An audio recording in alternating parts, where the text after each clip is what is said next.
kick to the gut. I like it. Oh yeah, let's do it. It's Mr. Young. And it's for in the building. What's going up? on? Hey, it's a new day. Not because I'm a huge fan. I am a huge fan, of course, of Big E, Xavier Woods, and Kofi Kingston. But it's a new day for us here on Kick to the Gut because we have tweaked something. I don't know if you guys can notice. And perhaps you're thinking, hey, are you talking about Foreign's background? No, it's not that. Explain your different background today, by the way. Okay, bro, I have seen the light, bro. Now I'm like Shawn Michaels from WrestleMania 25. Okay. I want to go all white. So that's why I'm wearing my CM Punk white shirt. That's why my background is white right now. It's no longer the black. You know, You bro, turn face on us, is it? You turn face. I turn face. I mean, Mr. Young, I think you're a better heel than me, lah. So I think you should keep the heel side. Let me be the baby face, bro. Okay, you know how some people are just better, they have natural tendencies, right? I will gladly take the heel role. I embrace it. I embrace my dark side. Anyway, okay. But the boring reason is because I just painted my wall, so it's still drying. So I can put my black background, okay? Okay. There you go. Okay, that's the real reason. It's like WWE, you know, sometimes they have some funny decisions. Actually, there's a very mundane reason for it, but they just try to make it a thing. You make it a work. That's what Tony Khan does. Everything becomes a work for him. No, bro. Everything is a shoot to him. That's the thing. That's the thing. He's such a mark for the business, right? Everything to him is real. It's all so real. It's so real to him, damn it. It's still real to him. And okay, so I alluded to the fact that we've changed something, not only Foreign's wall, right? But also the fact that we're using a different program, once again, to do the stream. So look at Foreign's face, so much sharper than usual. You can see every pore on your face. Hey, bro, don't like that, bro. I'm very, paiseh. Very nice. Don't worry about it. And hopefully it won't mess up with the, you know, my PC. And then if there are, and guys in chat, if there are any audio issues, any stuttering robotic voices, you let us know. So if there is, that means the setup didn't work. But if there's no more robot voices, that means, okay, we're good to go. It's a new day, baby, of no more robotic voices.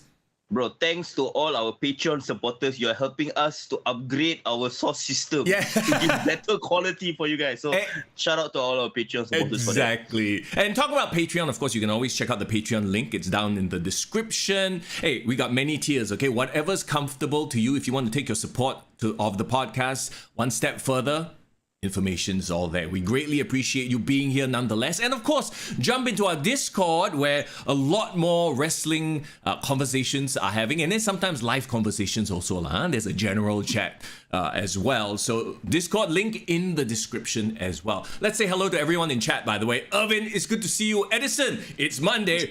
You know what that means. Adrenaline in my soul. Oh gosh, okay. Bro, that one Monday US time. Now we still got Singapore time. We wait for the American Nightmare tomorrow. Right.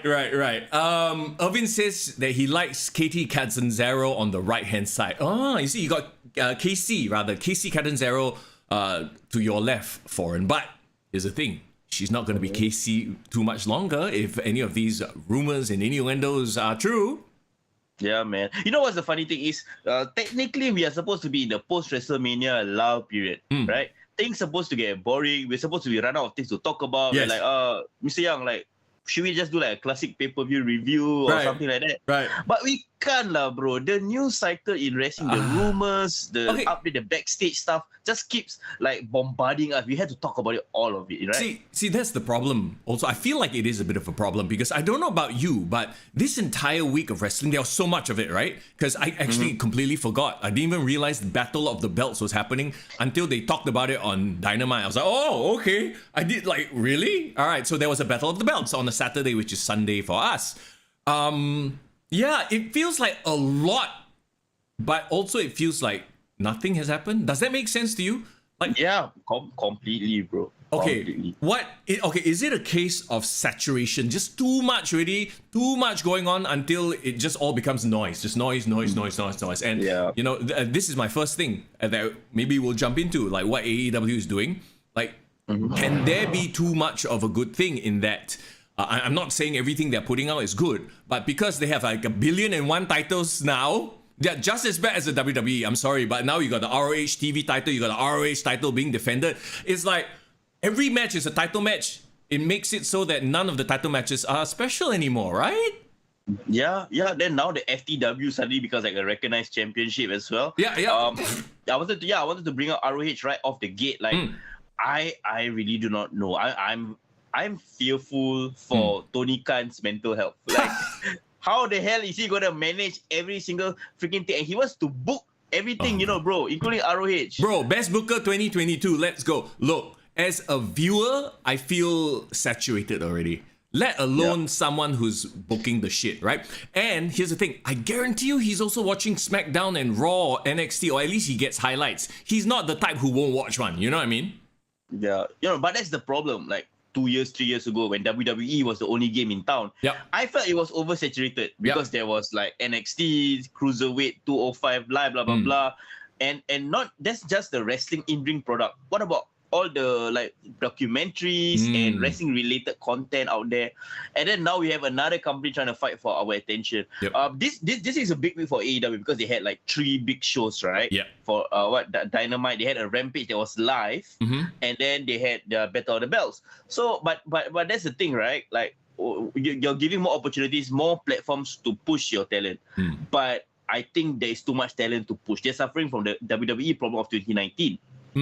Can we... Okay, see, here's the thing, right? And WWE does this very well, I feel, in that there's really only one... And maybe this is a good thing that there's only 1 or 2 top guys, top gals, so that it's not so convoluted. Whereas when you look at the AEW side of things, what I'm realizing right now, with all the top guys that they have, it's like, wow, who the hell are we watching? Like, it gets so confusing. And your top guy is not even really a top guy. Yeah. If your top guy is wrestling on the main event of Rampage for your title, and it's the middle show of a 3-day weekend. Like, for example, like shouldn't Roman Reigns main event of WrestleMania Night 2. The last thing you see of the entire event of the week, right? Makes sense. Top guy. Adam Page, right smack dab in the middle, on a live Rampage in between Dynamite and Battle of the... I tell you, by the time the end of the week, by the time we're talking about it right now, you probably forgot he had a Texas Deathmatch. Exactly, and here's the thing, and I suppose let's talk about this entire past week in pro wrestling, right? I guess we're going to start with the AEW stuff, even though, WWE, to be honest, they've settled into this, like, we are just coasting now, we're relaxing. Because has anything really stood out for you? Let's quickly just brush past the WWE stuff, because really, I feel like there's not much that really stood out last week. Yeah. WWE is recalibrating, bro. To me, my favorite part of the whole of last week for WWE is actually the interaction between RK Bro and the Usos. Yes. Because it seems to me like now Roman Reigns is like the undisputed champion. He got no clear challenges. I mean, don't count Nakamura, sorry to say lah. So he's taking a backseat, and I like that they're elevating. Now the whole story is more about like what's gonna happen to the tag team titles. They're gonna unify it, and both tag teams from Raw and SmackDown are really, really strong. Yeah. So, to WWE's credit, do you think that they realize, there's just too much going on, let's just hyper-focus on 1 or 2, and the rest can just be white noise in the background? So that at least the ones that we do focus on, people will pay attention to it. And now that obviously, like you're right, Roman Reigns versus Nakamura, like it's like, okay, bro, we know what's gonna happen. Why are you even giving that? That might as well be the opener, honestly. Yeah. But really, I want to see this tag team unification match between, like I said, RK Bro. Randy Orton cut one of like his best promos in like a while. Like he was super amped up. Yeah. Do you feel like that was his most natural promo as well? He was just going off the cuff. It felt. Yeah, it felt like what he does in like normal interviews that he does, off the cuff. He's really settled into that veteran role, and it's weird, but somehow I like that it's Randy Orton being the locker room leader now as opposed to John Cena. Right. Like for example, I cannot see if John Cena never went to Hollywood, right? And he became the veteran leader in the locker room, I don't think he will be as giving as Randy Orton. I don't know why. Okay. Yeah. I mean, the fact that he's left, maybe that's why he's quite giving when he does come back once in a while. But you're right. I think if he's the sort of like alpha A type personality where if he were the locker room, it'd be all about him. Yeah. Yeah. But Randy is like, he's one of the boys. He's like a bit of Bret Hart. It reminds me a bit of Bret Hart. Okay. Bret Hart was a top guy. Everyone respected him, but he had a high self-esteem about himself, but because he took his work seriously. Yeah. And he earned it. He earned it, but I feel like he enjoyed being with the boys, being one of the boys, and not being treated like, oh, I'm a bigger star than everyone else.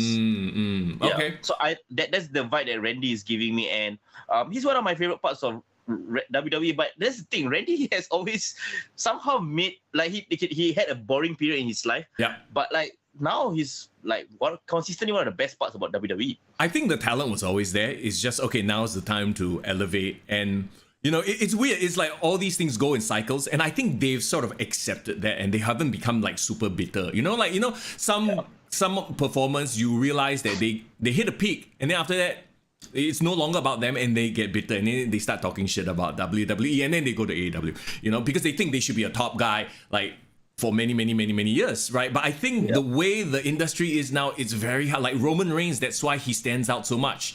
That, you know, he has been the top guy for the past 2, 3, 4, however many years. So that being said, okay, what else on WWE really stood out to you? Irvin mentioned they're building Rhea versus Sasha. Oh yes. Okay, so we have seen some back and forth interaction. So not only are they focusing on the men's tag team division, it seems like they're finally like hyper focusing, putting more emphasis on the women's tag team division, because it's two put together tag teams, but they kind of actually aesthetically kind of work, you know, Sasha Banks and Naomi as the current women's tag team champion. And they got a strong contender in Rhea and Liv Morgan, because they look good together. But we've been talking in the rumors that, you know, Edge might be forming his faction. So where does that leave Rhea? Is Rhea angling for some sort of backstabbing situation with Liv Morgan down the road? So but I guess in the meantime, they're having this tag team feud. Yeah. Very interesting times. And of course, then you have your weird side angles, like this, like if you are playing a video game and then there's like this random side quest that make no sense, like, you know, Ezekiel, which I'm still reserving judgment. I feel like they have a weird project every once in a while, and it's like the meme project. I feel like they can milk. It's like how Veer was such a meme for 7 months, right?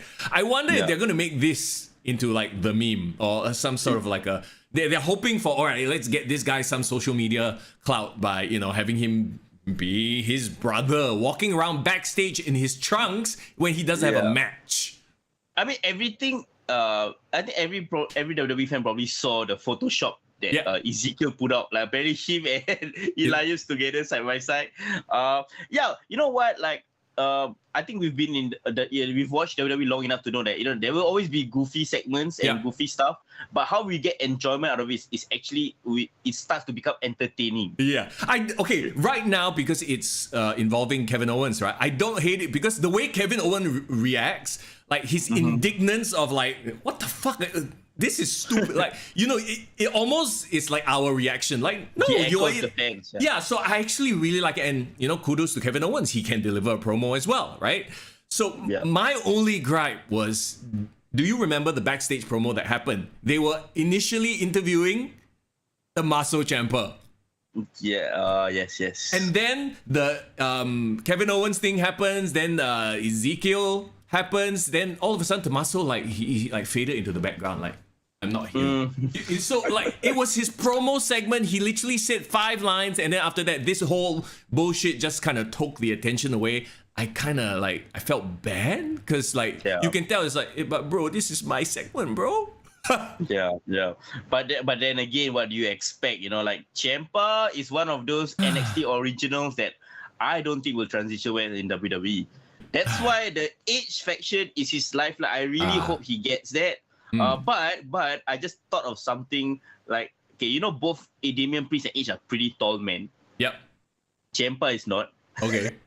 So I do not know whether visually he will be, you know. You know what it could be? It could be like the Eastie Boys. It could be like Sheamus, Rich Holland, and then you go on Tiny Butch. Oh yeah, Butch. So Butch and Ciampa, they are basically the mascots of the teams. So they are like the short man syndrome guys who are like Rabbit. Hey, speaking of which, did you hear Pat McAfee say Rabbit Wolverine? No, I didn't. For who? for Butch, because he's like, he's very scrappy, he's like an animal. So he actually said Rabbit Wolverine. And then of course the internet picked it up. It's like, oh, they mentioned Benoit. It's like, yeah, it's a slip, relax, relax. Yeah. I mean, like Pat McAfee, I think he says a lot of things that he can. He gave he said the Usos when they did the super kick. Oh, super kick party! He did that, right? Yeah, he's a huge fan of the business, you can tell. And I think, you know what? Can relax a bit lah. He's entertaining. It's fine. It's not a big deal. Like, oh, he said a bad word. Okay, speaking of that, right? Let's jump to Cody and Miz. You know that promo? Do you think it was scripted or was it off the cuff? When Cody said belt and then Miz was like, it's a championship. You know what? All these inside jokes, bro. Yeah, you're right. I was just about to segue into like Cody because I know it's about a week ago, but Cody's promo is still fresh in my mind because I'm starting to see what's WWE's approach. WWE is not, he's treating him like a big star, but he's making him earn his spot to the main event. Like he's giving him matches with the Miz. Putting him in promo segments. So it's not like he's gonna give him the Roman Reigns treatment right off the bat. So I think this will go a long way in helping him like win over the fans as a babyface. With regards to his promo, it felt like that Cody had a hand in it. I think Cody wanted, for his hardcore fans that followed him to WWE, he wanted them to like, hey, I'm still gonna be like one of you. I'm still gonna like try to slide in a bit of the insider, knowledge, because we all know Vince McMahon's banned words, right? Yeah. You cannot say belt. Yeah. Cannot say belt, cannot say wrestler, superstar, right? Championship. So I like that Miz was playing the role of the WWE standard bearer. He's technically WWE spokesperson, like, you must follow our, PR, our HR, all must follow the exact words. So it makes sense that he is the one that is trying to tell Cody, bring you up to speed. Bro, you know the irony right now? That Cody, is the guy who gets to do this.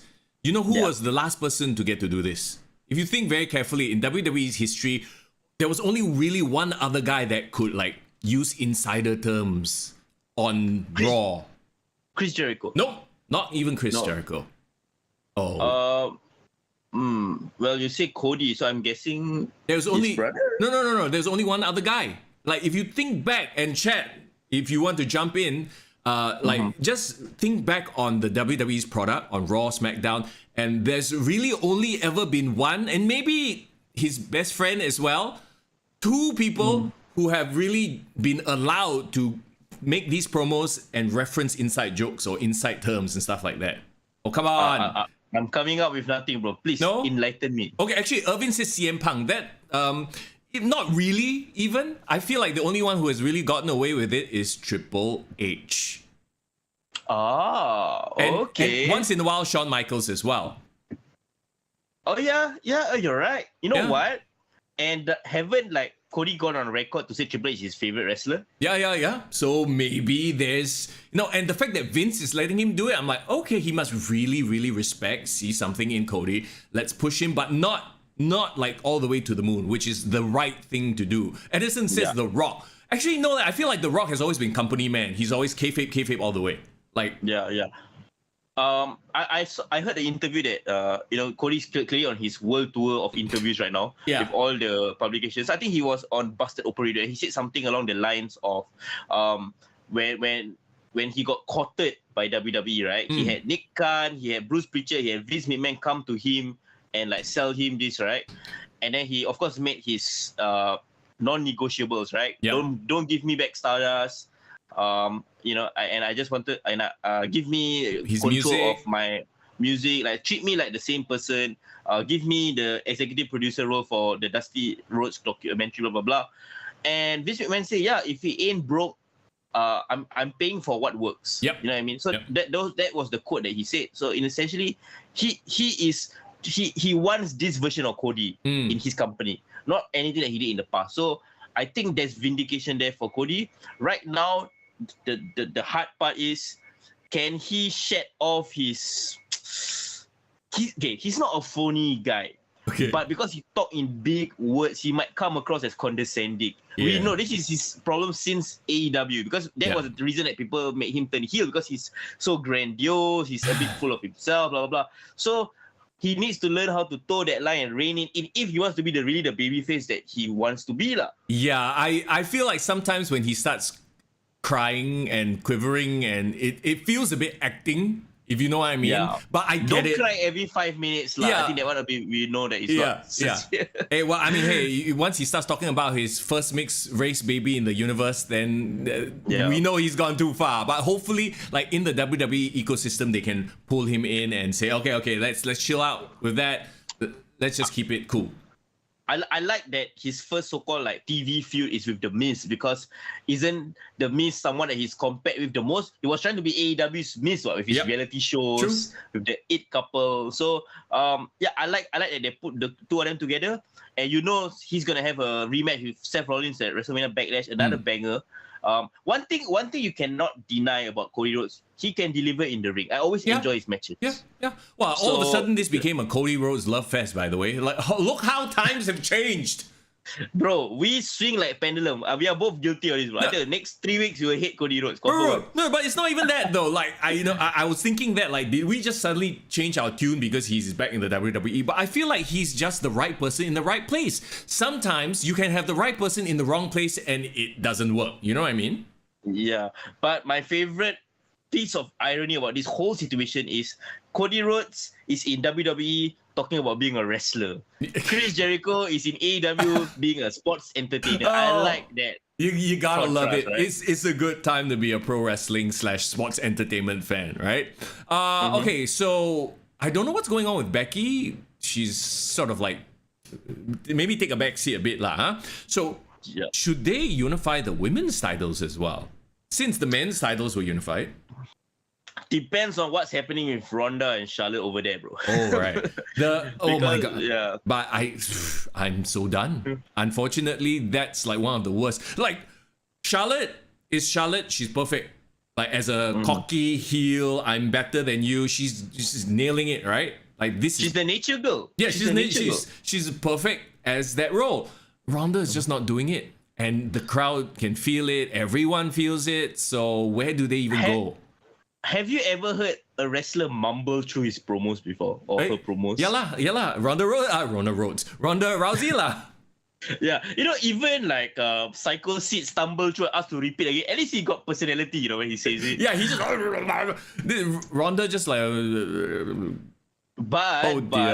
We know for a fact that Ronda never went to wrestling school. Her first wrestling training was on the road to WrestleMania 34 on her debut, where she had the best people around her. But yeah, exactly. She had the best people around her, and I mean, we've talked about this ad nauseum. They kept her matches short. She just she had the Goldberg treatment. Just come in, say like 2 lines, bitch, you bitch, and then destroy somebody in the ring. Now that she's cutting promos and having long matches, it's like, oh dear, all her flaws, her greenness is starting to show. But her greenness is delivering on the mic. I don't think she's green in the ring. It's maybe ring rust. Maybe it's ring rust. But yeah, My issue with Ronda is actually to me, right? She said that she was a wrestling fan. I've seen interviews of her saying that she grew up loving wrestling. Sure. But I feel like for someone who grew up loving wrestling and knowing what wrestling is all about, she can't seem to deliver the performance of a wrestler. Well, I mean, it takes a lot. Look at the people who have been in the industry who like took how many years to finally find themselves. Roman Reigns, pure example, right? Like they spent how many years trying to shove him down our throats, and it took him all that percolating, all that seasoning. Finally, we get the end evolution. You know what? I feel like Ronda Rousey needs to go back NXT. She needs to get some shine, work in the performance center a bit.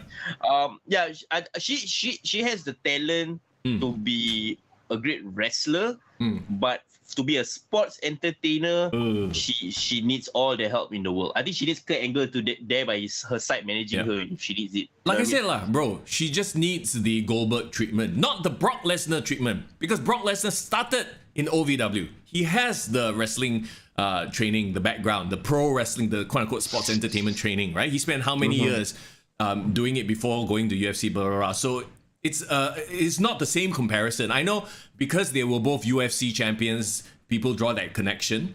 But realistically, Ronda is really more of a Bill Goldberg than she is a Brock Lesnar. If you think about it.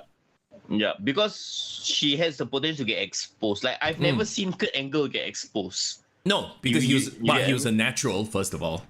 Yeah. And not just natural in the ring. Okay, let's talk about, we're really talking about as a sports entertainer. Yeah. I've never seen Ronda being entertaining, you know what I mean? Like, even when she was in UFC talking trash to other women, she's just talking shit, but it's not entertaining. Like Conor McGregor talking shit, but as entertaining. Yeah. Right. Like I said, that's why you just need her to go in and break arms. That's it. That's all you need. Just be a badass. Be the badass that we remember from a few years. So, and the more they give her promo segments, the worse it gets. Yeah, but with all that being said and that, I am looking forward to their match in WrestleMania. Back then, they have a stipulation, right? I quit. It's an I quit match. I quit match, right? So yeah, that match is gonna be exciting. So what kind of shenanigans can they pull off? Break Charlotte's arm lah. Really, legitimately. But okay, so if you go and quote unquote break Charlotte's arm, Charlotte quits, right? Oh, Ronda wins the title. Do we really want to see a Ronda Rousey title reign? You know, if Ronda Rousey wins the title and you said like your previous idea to unify with Bianca Belair, clearly Bianca Belair will be the de facto face. It's like Becky Lynch and Ronda all over again. Exactly. So and now she's, like Irvin says, she's taking this so seriously, like it's gonna hurt her feelings if she gets booed. That's why she's been smiling so goddamn much.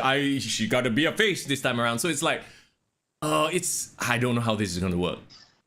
I think if you want to be in wrestling, you have to have a thick skin. Cannot be thin. Cannot be like easily affected by people. Can you imagine if Kurt Angle got hurt when people started chanting "You suck"? Like, you know what I mean? No, like he freaking embraced it and then he took it as a badge of honor, right? And wrestling fans freaking respect him for that. I think there's two type of highly respected skilled fighters. Yeah. One is they know they're fucking good. They don't need to show it off. Yeah. But then there's one who's super insecure and they need to keep proving that they're the best and keep telling everyone that shoving it down their face. You know what I mean? Like you see people like George St. Pierre. Yeah. Oh, yes. He knows he's the best. He's very humble about it, right? Very respectful, respects the martial arts code, whatever it is. Yeah. Correct. And like you have some insecure people. I mean, you can name a bunch of like loudmouth MMA fighters who kind of wants the clout, but they keep. I think it's just comes from a place of insecurity. So clearly, Ronda comes from that. Well, I mean, a lot of it has to do with her upbringing and her background, and that's the other thing too. And I will draw a connection now to Lacey Evans. Okay, I know our connections. We're going from one to the other. Just free flow of thoughts. Let's go, bro. We've talked about how WWE has the most amazing production video package editors, right? You mean to tell me you can't fucking do an incredible video package about Ronda Rousey? She has an incredible story, about her dad committing suicide. I've heard those stories before on podcasts and featurettes, UFC featurettes. So why can't WWE do the same? Okay, maybe she doesn't want to revisit the trauma. I get it. But then there's things like her living in her car. All those stories can be told to bring quote unquote sympathy. And maybe that can be the chink in her armor, as opposed to just have her come out and cut angry promos that just don't work, And I draw the reason I bring up Lacey Evans as well is because last week was week 2 of her. I'm backstage in front. At least this time they gave her a fucking proper background. Remember, bro?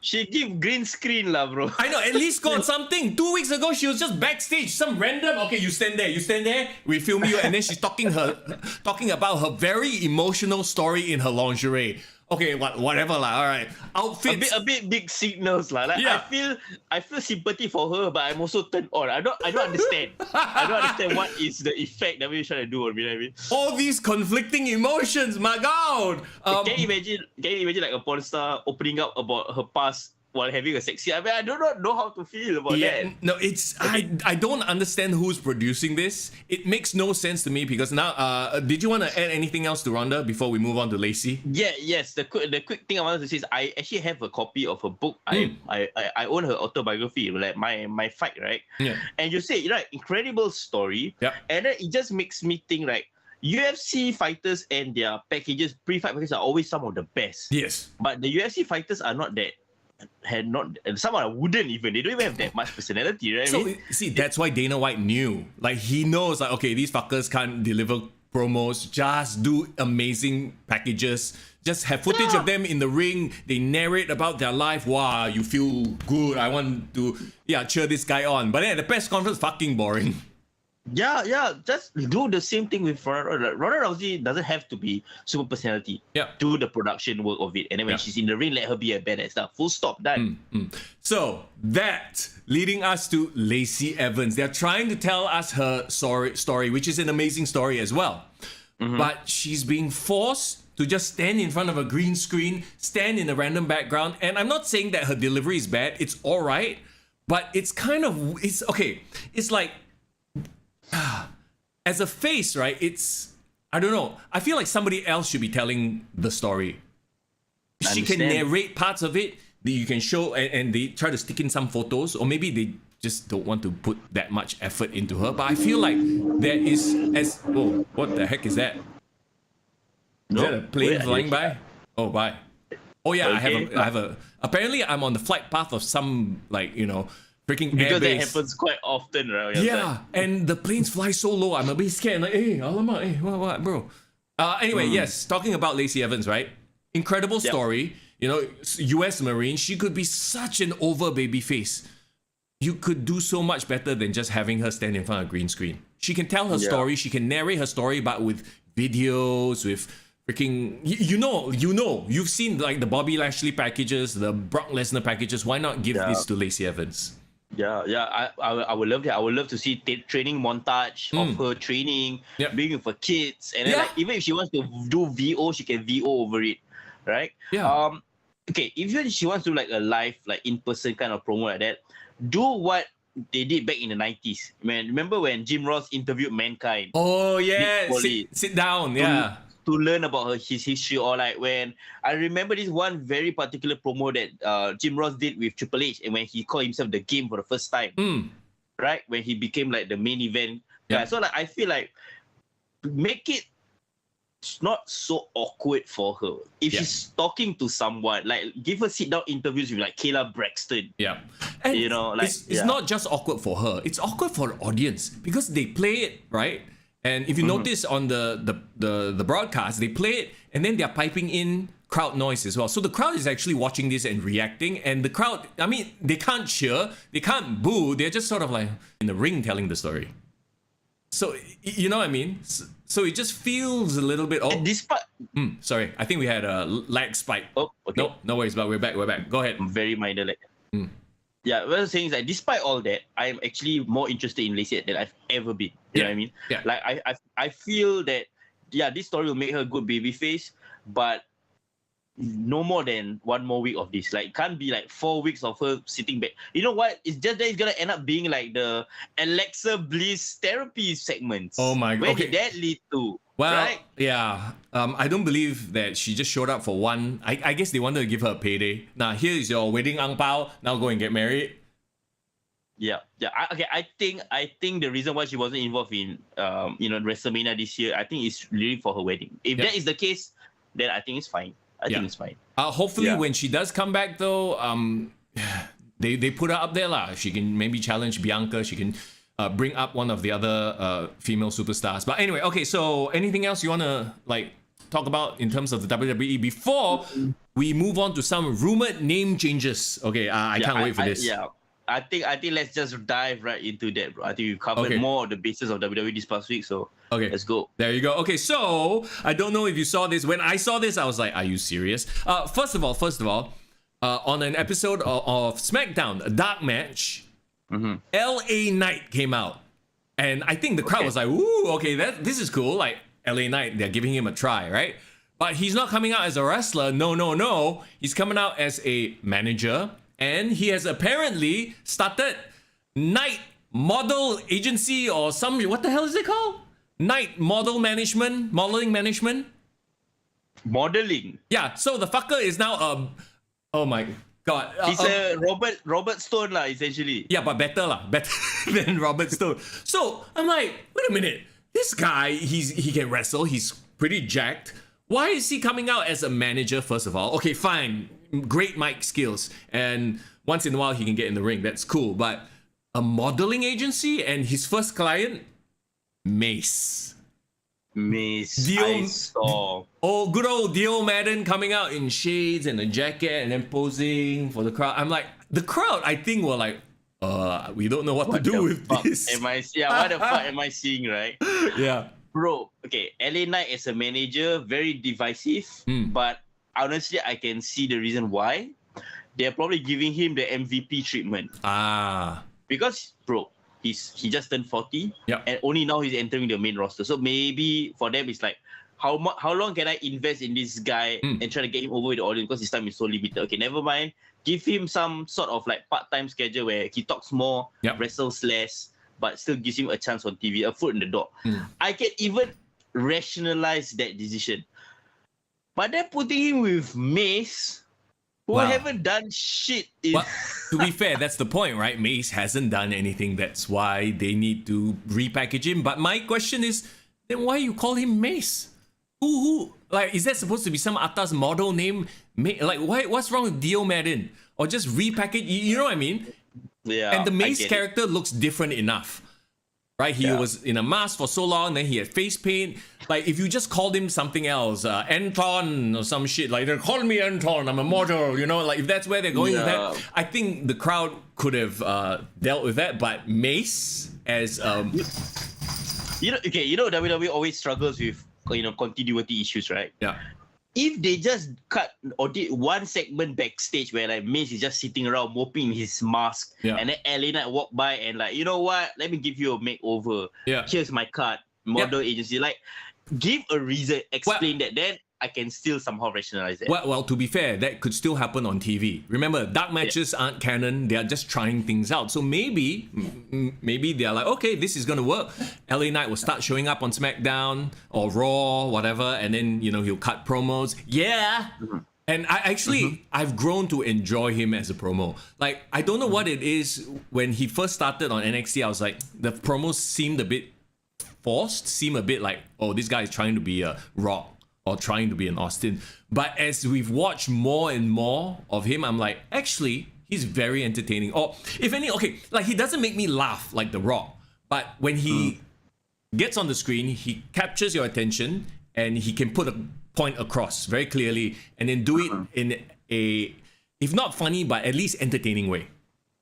I think he has that, I would say, alpha male charisma, you know what I mean? Like, he's the kind of guy, like, you see him in the room, like, when he talks, I'm going to listen. But it might be lame, it might be brash or shock sendiri, but, like, you can't deny, like, you pay attention to him, right? So I get his appeal. But the thing is, right, now, as you see, there's a wave of NXT call-ups that's happening, right? LA Knight, Tommaso Ciampa.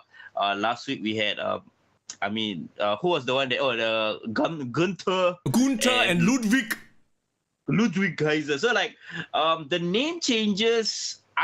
The thing is, right, WWE's audience is a core audience. Like they might think they appeal to mainstreams and like casuals, but the people that watch every week to week without fail are the wrestling fans. So you're alienating your wrestling fans by chopping and changing. Like, who cares? Like, you know what? I love Gunther. I can't believe I'm saying his new name, but I love Gunther, but because of his name, I'm like, why should I love him? Why if I love him and then he changes again? Okay, bro, I don't have that sentiment. I'm actually quite okay if you need to rebrand. I actually disagree with you. I actually think that, I wouldn't say that the bulk of the audience is fly by night, but I think that the core is quote unquote used to it enough, or they are okay that, all right, like whatever, close to one eye, like, but a lot of it has to do with trademark as well. At the end of the day, they don't want you to use a name that they can't trademark that you use in the indies. Whether you love that corporate behavior or not, that's not the point. I understand the point. From a manager's perspective, if I pump in all my time and effort into you, and I let you use your indie name, then after that you leave the company, you use your indie name again, alamak, then like, well, I've just basically, pumped all this money into this fella and he's just like fucked off on my dime. Yeah. Okay. I get it. But couldn't they come up with better names? Well, yeah, but that's a totally different story. And, on the topic of names, by the way, Irvin says they renamed him Face. Legit? Are you sure? Wait, Irvin, are you saying that they renamed Mace Face?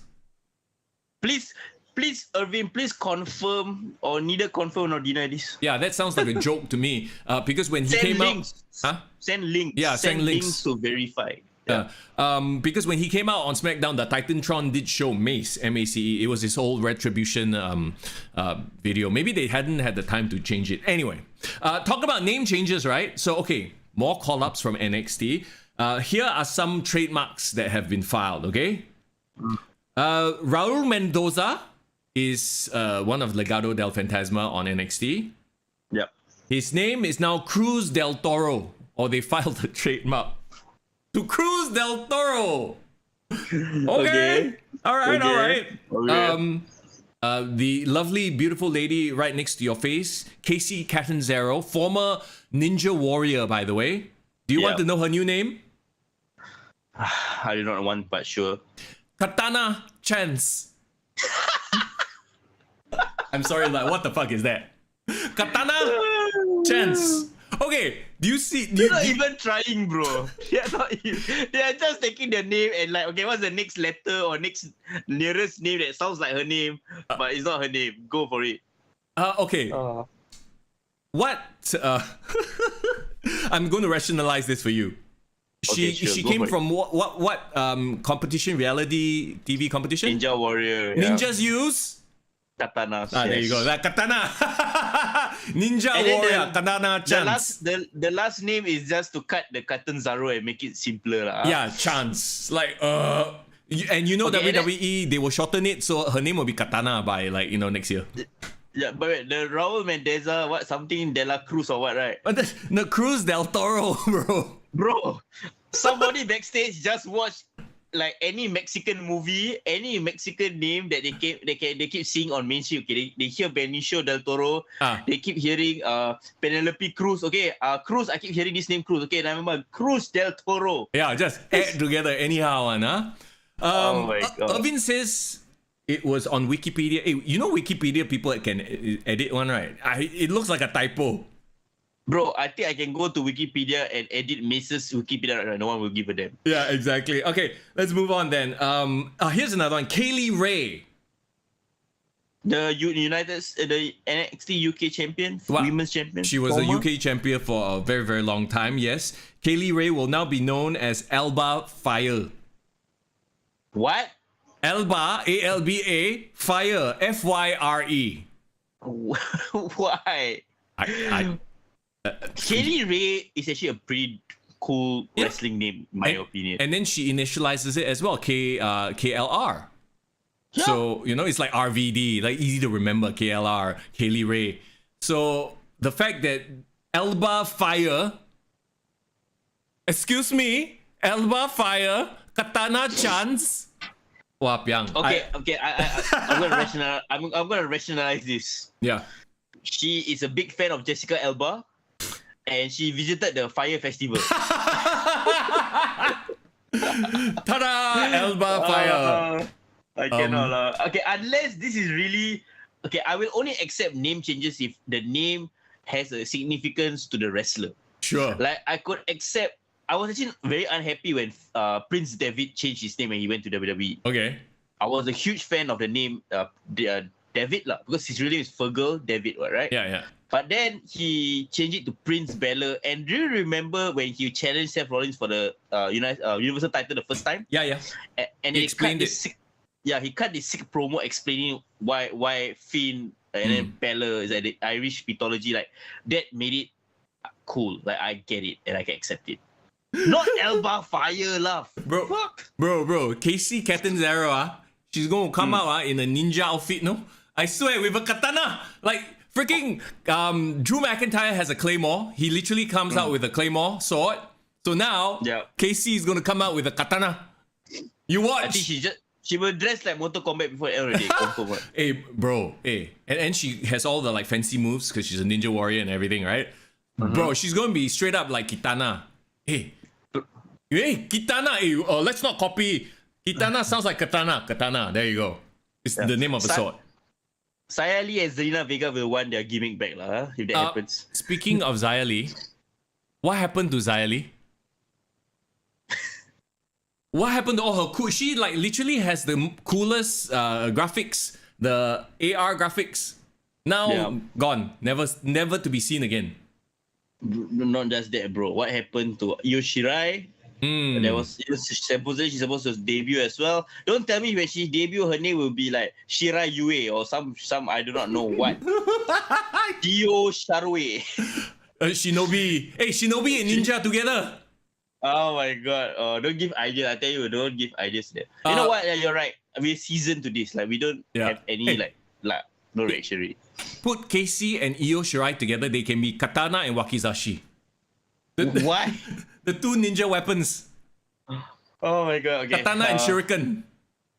I hope no one from WWE starts watching Attack on Titans. Then they will start having all weird kind of references. Nah, it's fine. So yeah, those are the potential call-ups. And those are just dirt sheet rumors, trademarks filed. Maybe they won't use it. Maybe they'll wake up their idea and actually Kaylee Ray is a nice name. Remember that one time they changed what do you call it? Who's the Alpha Academy guy? Otis? No, not Otis, the other guy. What's his name? Chad Gable, Shorty G. Chad Gable. Call him Shorty G. Trademark him and call him Shorty G. Remember that terrible? Yeah. I hope they wake up their idea and get them back on the right track. Yeah. Okay. Speaking of the right track, let's now talk about AEW. All right, so much, and this is to my point earlier where there were so many title matches, so much going on. I felt a bit lost after a while. I was like, okay, one match after the other. So anything from Dynamite, Rampage, or Battle of the Belts really stood out to you? Okay, let's go in sequence, right? Let's talk about Dynamite. Dynamite started out CM Punk and Penta Obscuro. I don't know whether they're still doing that thing. Well, that was the first time I ever seen CM Punk do a botch. That's the only significant thing that I remember from that match. CM Punk's in a holding. He's in a holding pattern, bro. He's waiting for the green light to go and feud with Adam Page. Once Adam Page is done with his bullshit with Adam Cole, then okay, my turn. So yeah, I get that. But the thing is, like, I can't wait for when CM Punk actually goes after the title, and those segments will elevate Hangman Page, like how Bryan Danielson elevated Hangman Page. So in the meantime, why have him there? Why even have him wrestle? Yeah, or like have him cut a promo. Or like I get the value of CM Punk, right?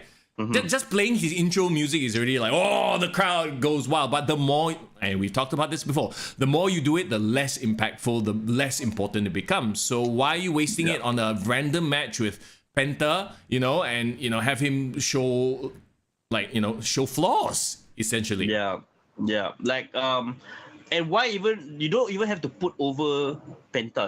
Penta doesn't need to be put over. And speaking of which, I don't know whether you saw I don't know on which show, but apparently the next week CM Punk is gonna face Dustin Rhodes in a match. So Dustin cut this very emotional. The emotional stuff runs in the Rhodes family. They all love this. I'm so worked up. I'm gonna cry. So like you saw his promo on, was it Rampage? I think it was on Rampage. I think I saw.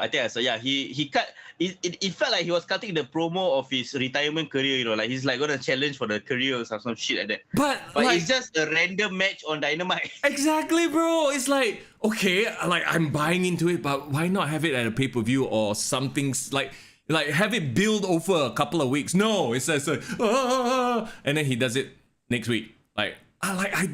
You see, AEW fans always talk about, they have long-term storytelling. No, bro.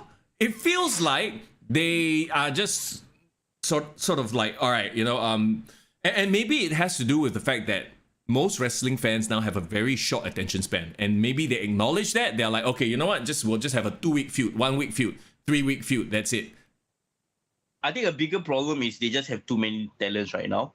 They are rushing through every single permutation and storyline. Like you see, right, every time a match happened, the moment the match finished, straight away cut to a backstage segment. Yep. Straight away, the guy talk 2 seconds, then suddenly get interrupted by someone else. Then suddenly go back to the ring. Like, their segments don't breathe enough. Yep. Too much of the same thing every single week. Every week, somebody gets interrupted backstage. Every week, tables get brought out. Every week, someone bleeds. Yeah, so it feels that I think they're trying to create this environment in AEW where everyone's trying to maximize their minutes on TV. Like, okay, I only got 2 minutes. I gotta make the best out of it. Yeah, great. I guess environment, but again, you can't pack so much into this. You will completely forget about it. This time next week rolls around. So, are we saying that there should be a pecking order? If CM Punk is on the show, I'm sorry, whatever he's doing, you don't fucking do it. Yeah, of course. Yeah, of course. Like, it's supposed to be that way. It has worked for hundreds of years. You know, there's a main event, there's an undercard, there's a mid card. But you see, they want to be the promotion that lets everybody shine. Everybody do, freaking jump off balconies and shit like that. Time will tell whether you are winning over new audiences or you're just shrinking your audience to whoever they are. I think their audience will stay no matter what. I think you're just not going to get new people to come in, because if the same thing is happening every week, then there's nothing that is special. You are not building up to anything already, And this is the same thing we've talked about week after week after week.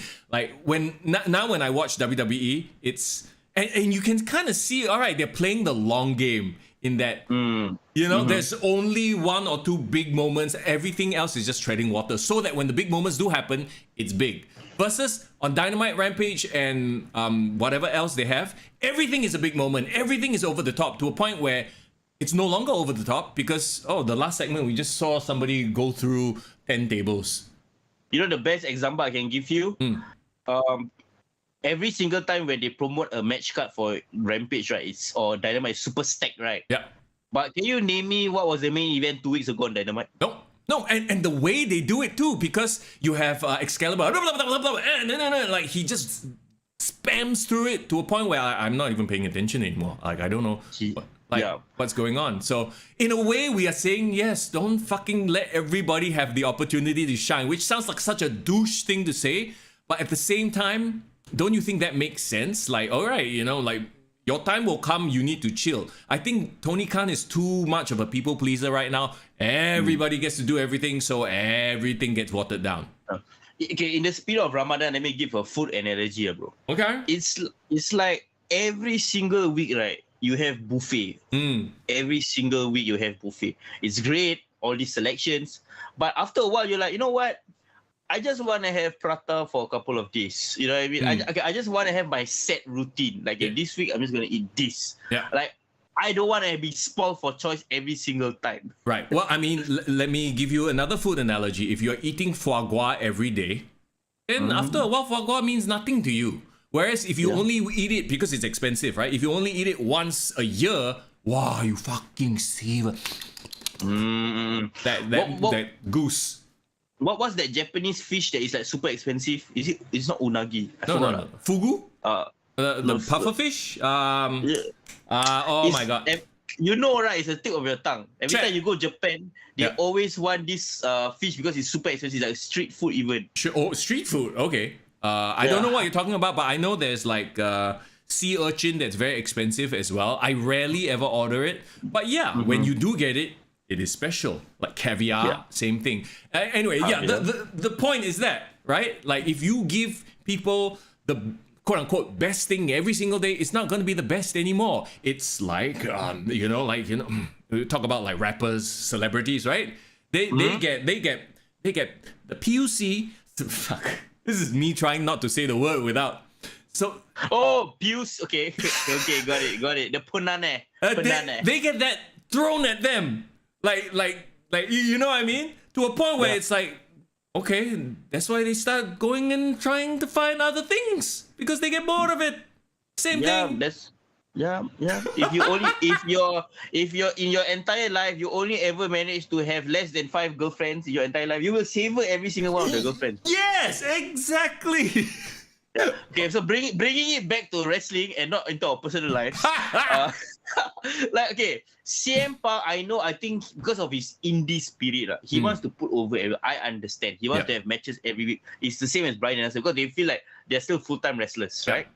But sometimes you need to think a bit like Brock Lesnar. You might need to have a bit of a Hulk Hogan ego where, oh no, even Stone Cold had that ego about him where he said, if you want to fight with me, it has to mean something. Build it up. Don't give it away on free TV. Yeah. And this is gonna be a bit of a sidetrack, but I don't know whether you managed to sit down and watch Broken Skull sessions with Bully Ray. No, I haven't watched that yet. Okay. On your own time, watch it. You guys on chat, please watch it. Best episode in my opinion since Chris Jericho episode. Really? Okay. Yeah. It's so weird because I've never seen like Baba Ray and Stone Cold like really be close. Like back in the day, I never really thought they were like running buddies or what, right? But they really actually are pretty similar because both are loud, are brash, very opinionated, right? Yeah. And Baba Ray not afraid to bust Stone Cold's balls, you know. Okay. Because okay, so now this relates to the story with regards to like Stone Cold knowing his worth and he doesn't let people fight, right? Fight him for no reason. It has to make sense, right? So actually, Baba Ray, Stone Cold was saying like, okay, who was like one of your stiffest opponents you fought, or like one of the most hardest opponents you faced? And he talked about, it was Brock Lesnar. Brock Lesnar. I actually had a match with a young Brock Lesnar. When somebody didn't want to show up for work, I had to fight him. Oh. So actually, I just realized, and I completely forgot this fact. Probably you did as well. That when Stone Cold took his boy and went home, the match that they had on Raw instead was Baba Ray versus Brock Lesnar. Right, and then Brock beat him because Stone Cold, for context, Stone Cold didn't want to lose to Brock on free TV with no build. That was his reasoning. And you could say, he was being a diva. He wanted to take his ball and go home. But, you know, on the other hand, I actually do 100% see it Stone Cold's way. This could have been a marquee match. Yeah, of course, for sure. Brock Lesnar was a Stone Cold WrestleMania match. Even back then, I think it would have been a WrestleMania match. I would argue the best booked person in AEW right now in terms of how he's not overexposed, MJF. Okay, actually you're right. And well, we all know that MJF is a student of the game. Like he's old school, he studies tapes, and it shows. It really does show. You are absolutely right in that comparison. I mean, and now you go and compare it to, okay, for example, Wheeler Yuta. They recently had him last week, bloodbath of a match, you know, made it super competitive with Jon Moxley. Only time will tell, but like, I don't know. Now all of a sudden he's like full-fledged best friends, buddies with the Blackpool Combat Club. Wouldn't it have been better for them to have dragged this out a little bit, have him prove himself, maybe have him lose very decisively against Jon Moxley? Like, it just feels very rushed. It's like, okay, we want him in our stable. Come, we just have one match. Now he's already part of the BBC, which, like, you know what happened to that match where he need to fight with Trent Barretta? Trent Barretta bro, BCC, not BBC. BBC different, Oh, okay, sorry, bro. I shall not indulge on my preferences, but anyway. Blackpool Combat Club, BCC. Okay, go ahead, bro. But back to my point. Like, wasn't Trent Barretta like angry with Wheeler Yuta for leaving? Yeah. Why didn't they have a fight? Why didn't they like? But here's the thing. Now that you've quote unquote elevated Wheeler Yuta, right? So just think about it. I'm sure they'll revisit this. And I'm sure that Wheeler Yuta and Trent Barretta are going to have a competitive match because that's how they do things there. So, by proxy, you're saying that Trent Barretta and Jon Moxley, same level. Do you see the problem? Yeah, I do. And I don't understand why best friends let him go so easily. Like, oh, he just want to leave. Okay, leave up, bye. Like, they didn't fight to keep him. There's no feud between Blackpool Combat Club and best friends. And that's the problem now because going into the formation of this alliance, right? Bryan Danielson was a heel, right? And now, I do not know what is BCC anymore. Because they have William Regal. They're 100% face, like, come on, you know? Like, and here's the thing, okay, go ahead. Yeah, but just a quick point. Then you turn Bryan Danielson heel, and he became the best heel in their company for just 2 months. And then now he's face, and he's not really doing a lot. It's almost as if he's like, okay, now I'm just going to relax. You know, so I get it. Maybe he wants to give back and let the shine be on Wheeler Yuta. So why not make this into a whole program? Why not have Okay, how about this? I just came off the top of my head with this. See if you like this program a little bit better than what they presented, right? You know, you had that whole Wheeler Yuta wanting to prove himself and join the Blackpool Combat Club. Okay lah, have the best friends fight Blackpool Combat Club, have BCC completely annihilate them. Then you have Wheeler Yuta be in a match with them and he almost gets the win. You know what I mean? So at least you have the story of, oh, actually Wheeler Yuta is like technically better than both best friends. And then you have the internal fight. It's like, you think you came close, you better than me. Then at least, you know, okay. So you sort of build this story where Wheeler Yuta actually could be better. I know this might hurt the Trent Beretta and what's the other fella's name? The useless one. Chuck Taylor. Chuck Taylor, the useless one. Chuck Taylor's feelings or whatever. But isn't the whole point to build up Wheeler Yuta? Anyway? Yeah. Okay, the whole story is fucked up because of two very simple things. They best friends was de facto face. Yeah. Heel that Bryan Danielson was one of the best heels in the company. He should have kept him heel. Yeah. Problem is he wanted to make alliance with a baby face Jon Moxley who just came back from alcohol rehab. Yep. So he's a good baby face. So now I thought the initial BCC storyline is he's gonna seduce Jon Moxley back into the dark side and then both of them be like awesome two-man power trip heel. And even if they bring William Regal into the situation, William Regal can straight away off the bat.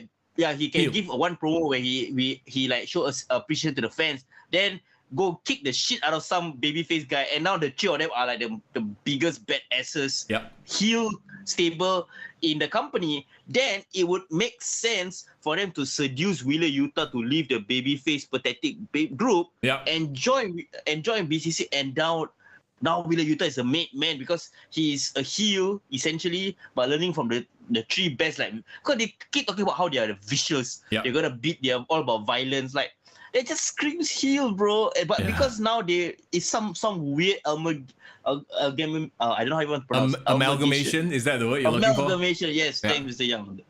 Like it's just this weird mix of what are they? What's the dynamic? And I think in wrestling, if the fans are confused on whether should I cheer or boo for you, you are already losing the audience, in my opinion. But bro, that's AEW. They don't believe that faces and heels, you know, they don't believe that things are so clear cut. You have to have shades of grey, bro. Shades of grey. Like my shirt, shades of grey. Shut the fuck up, lah. Best booker 2022. I'm all about white, black and white. It has to be straightforward. And I can't take Wheeler Yuta seriously. You know why or not? It's the most random reason why. Why? He looks too much like Mike Shinoda from Linkin Park, bro. Wow. One thing. No, I bro, don't know why. I tell you, he looks like a modern day. Oh my god, what's that? The Lethal Weapon. In WWE. Jet Li? No. Oh, Steve Blackman. Steve, he fucking looks like Steve Blackman lah. Yeah. He does. I mean, I don't want to be bodyist also, but he's a bit like, you know, of a plank. His body shape is plank. So he doesn't look impressive. Like, let's say it was somebody like, I don't know, Miro. Ethan Page, exactly. And Ethan Page can cut a much better promo. He's a much better smarmy heel as well. That's why I just feel like of all the people they could have got into the BCC, there's so many other better options. Like, I could even argue Brian Pillman Jr., bro. Yeah. No, but you see, that's what they like to do, that because they have free reign, ma. So they're like, okay, let's bring our friends in, like Wheeler Yuta, friend. Like, I hope it leads somewhere, but I don't think that Wheeler Yuta is going to be setting the world on fire anytime soon. He's going to have that one amazing, quote unquote, amazing match with Jon Moxley, and then that's going to be it. And there are a lot of issues that stem from that as well. Of course. The biggest to me being, you had that match on Rampage 2 weeks ago, right?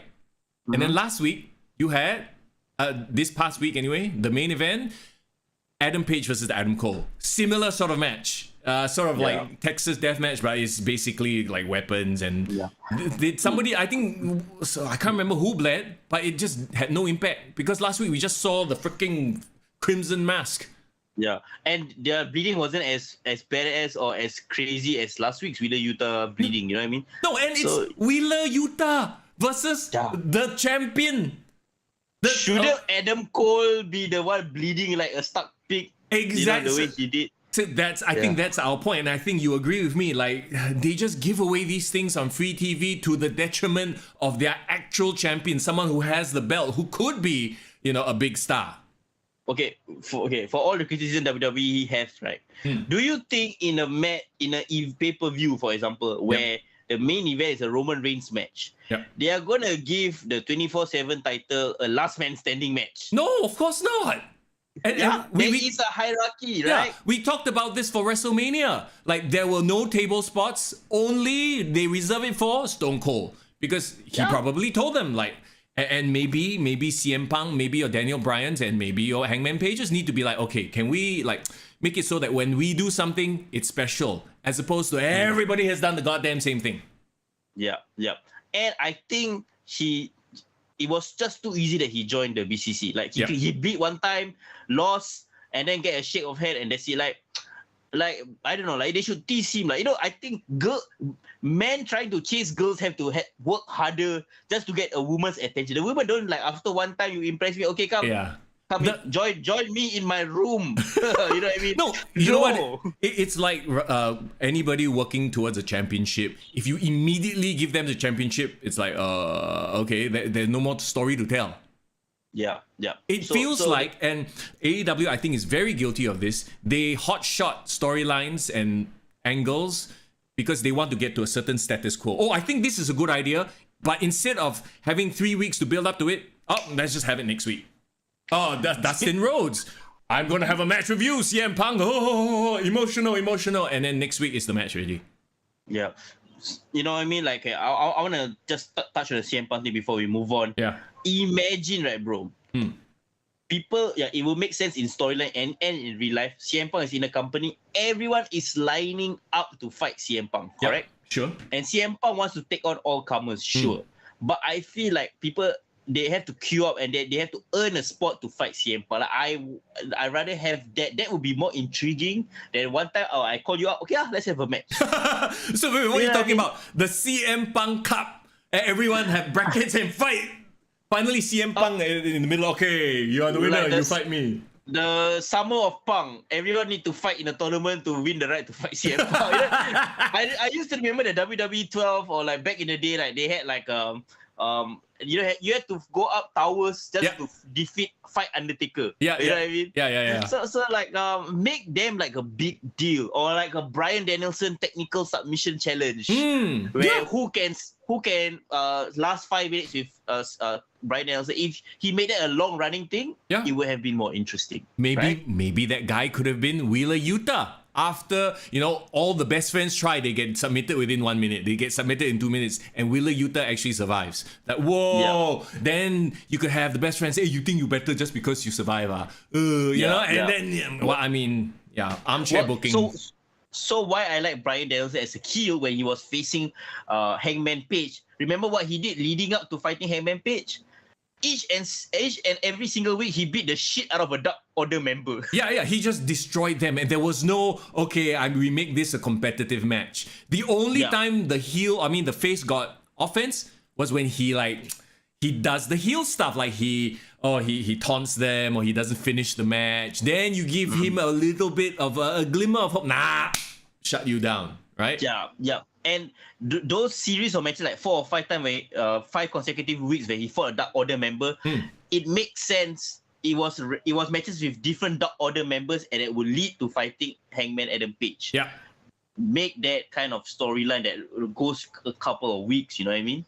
Sir Hoos, how you doing? Sir Hoos says BCC got Steve Blackman from Wish. Yes, indeed. Oh, I wanted to shout out to Haley. Yes, unagi, that was what I was saying. Correct. Hails. Unagi is eel, and it's not expensive. It's quite cheap. Is it? But there is a type of fish I remember that was very expensive. Was it abalone? No, abalone is a mushroom, but it's very expensive as well, right? Abalone is a shellfish. Yes, I'm not bad. Anyway, why is this? We shouldn't be talking about food. We'll talk about food when we break fast. Okay, wait. You talk about, speaking of hot shotting, I just want to talk about one more thing before we move on from Dynamite. I can't believe we took so long on Dynamite. Bro, Samoa Joe, Minoru Suzuki, main event, ROH Pure title. I don't even want to talk that long about the match, bro. It's TV title. Pure is Yuta. Wheeler Yuta is a Pure champion. ROH TV title.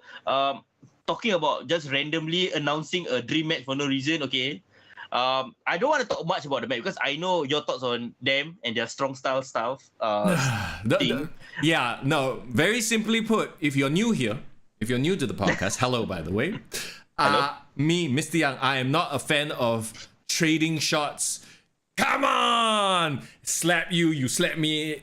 To me, is the most unrealistic thing ever. But yes, I don't want to dwell on it. That's what happened a lot of, in that match because that's how Suzuki works. So go ahead. Yeah. But yes, in spite of that, is how Suzuki works. I would admit that I appreciate that he is trying to beat the shit out of a Samoa Joe, who is gonna beat the shit out of him back in return. And he's not gonna make it a hokey beat the shit. He's really just gonna punch your face. Yeah. That I can appreciate, and I guess Minoru Suzuki was a ROH TV champion for like 2 weeks. Yeah. And now it's Samoa Joe. But that's not what I want to talk about. Okay. I want to talk about what happened after the match, bro. Oh my god. Okay. So I don't know how you missed that, but we have to talk about that. No. So maybe I just cleansed it out of my head. So the whole thing started at ROH Supercard, which I finally got to watch, and ups and downs. It's like watching an episode of Dynamite. There's some really good stuff, but there's just some horse shit. And you watched FTR versus Briscoes? Yes. You asked me the question the other day to compare FTR versus Briscoes versus FTR versus Young Bucks, FTR Briscoes, all day, every day. I think a lot of it has to do with the fact that I've never watched a Briscoes match before, so I go into that match clean slate. Didn't know what to expect from them. Just tag team classic, right? With the Young Bucks, and they were great. They were great. Like, they should be on national TV, but apparently there's issues with that. Whatever lah. We'll let them sort that through. We're not going to go into that. That aside, okay. So you have that scene, the ROH main title scene, where Sanjay Dutt and Jay Lethal are now like together, right? And they're messing around with the ROH champ. They're messing around with Samoa Joe. And okay, so after the match finishes, they come out. What was it? They came out to do like shenanigans, right? Yeah. They say they got a present for Samoa Joe, remember? And the present is what's his name? Wait. No, it's the not so great Kali.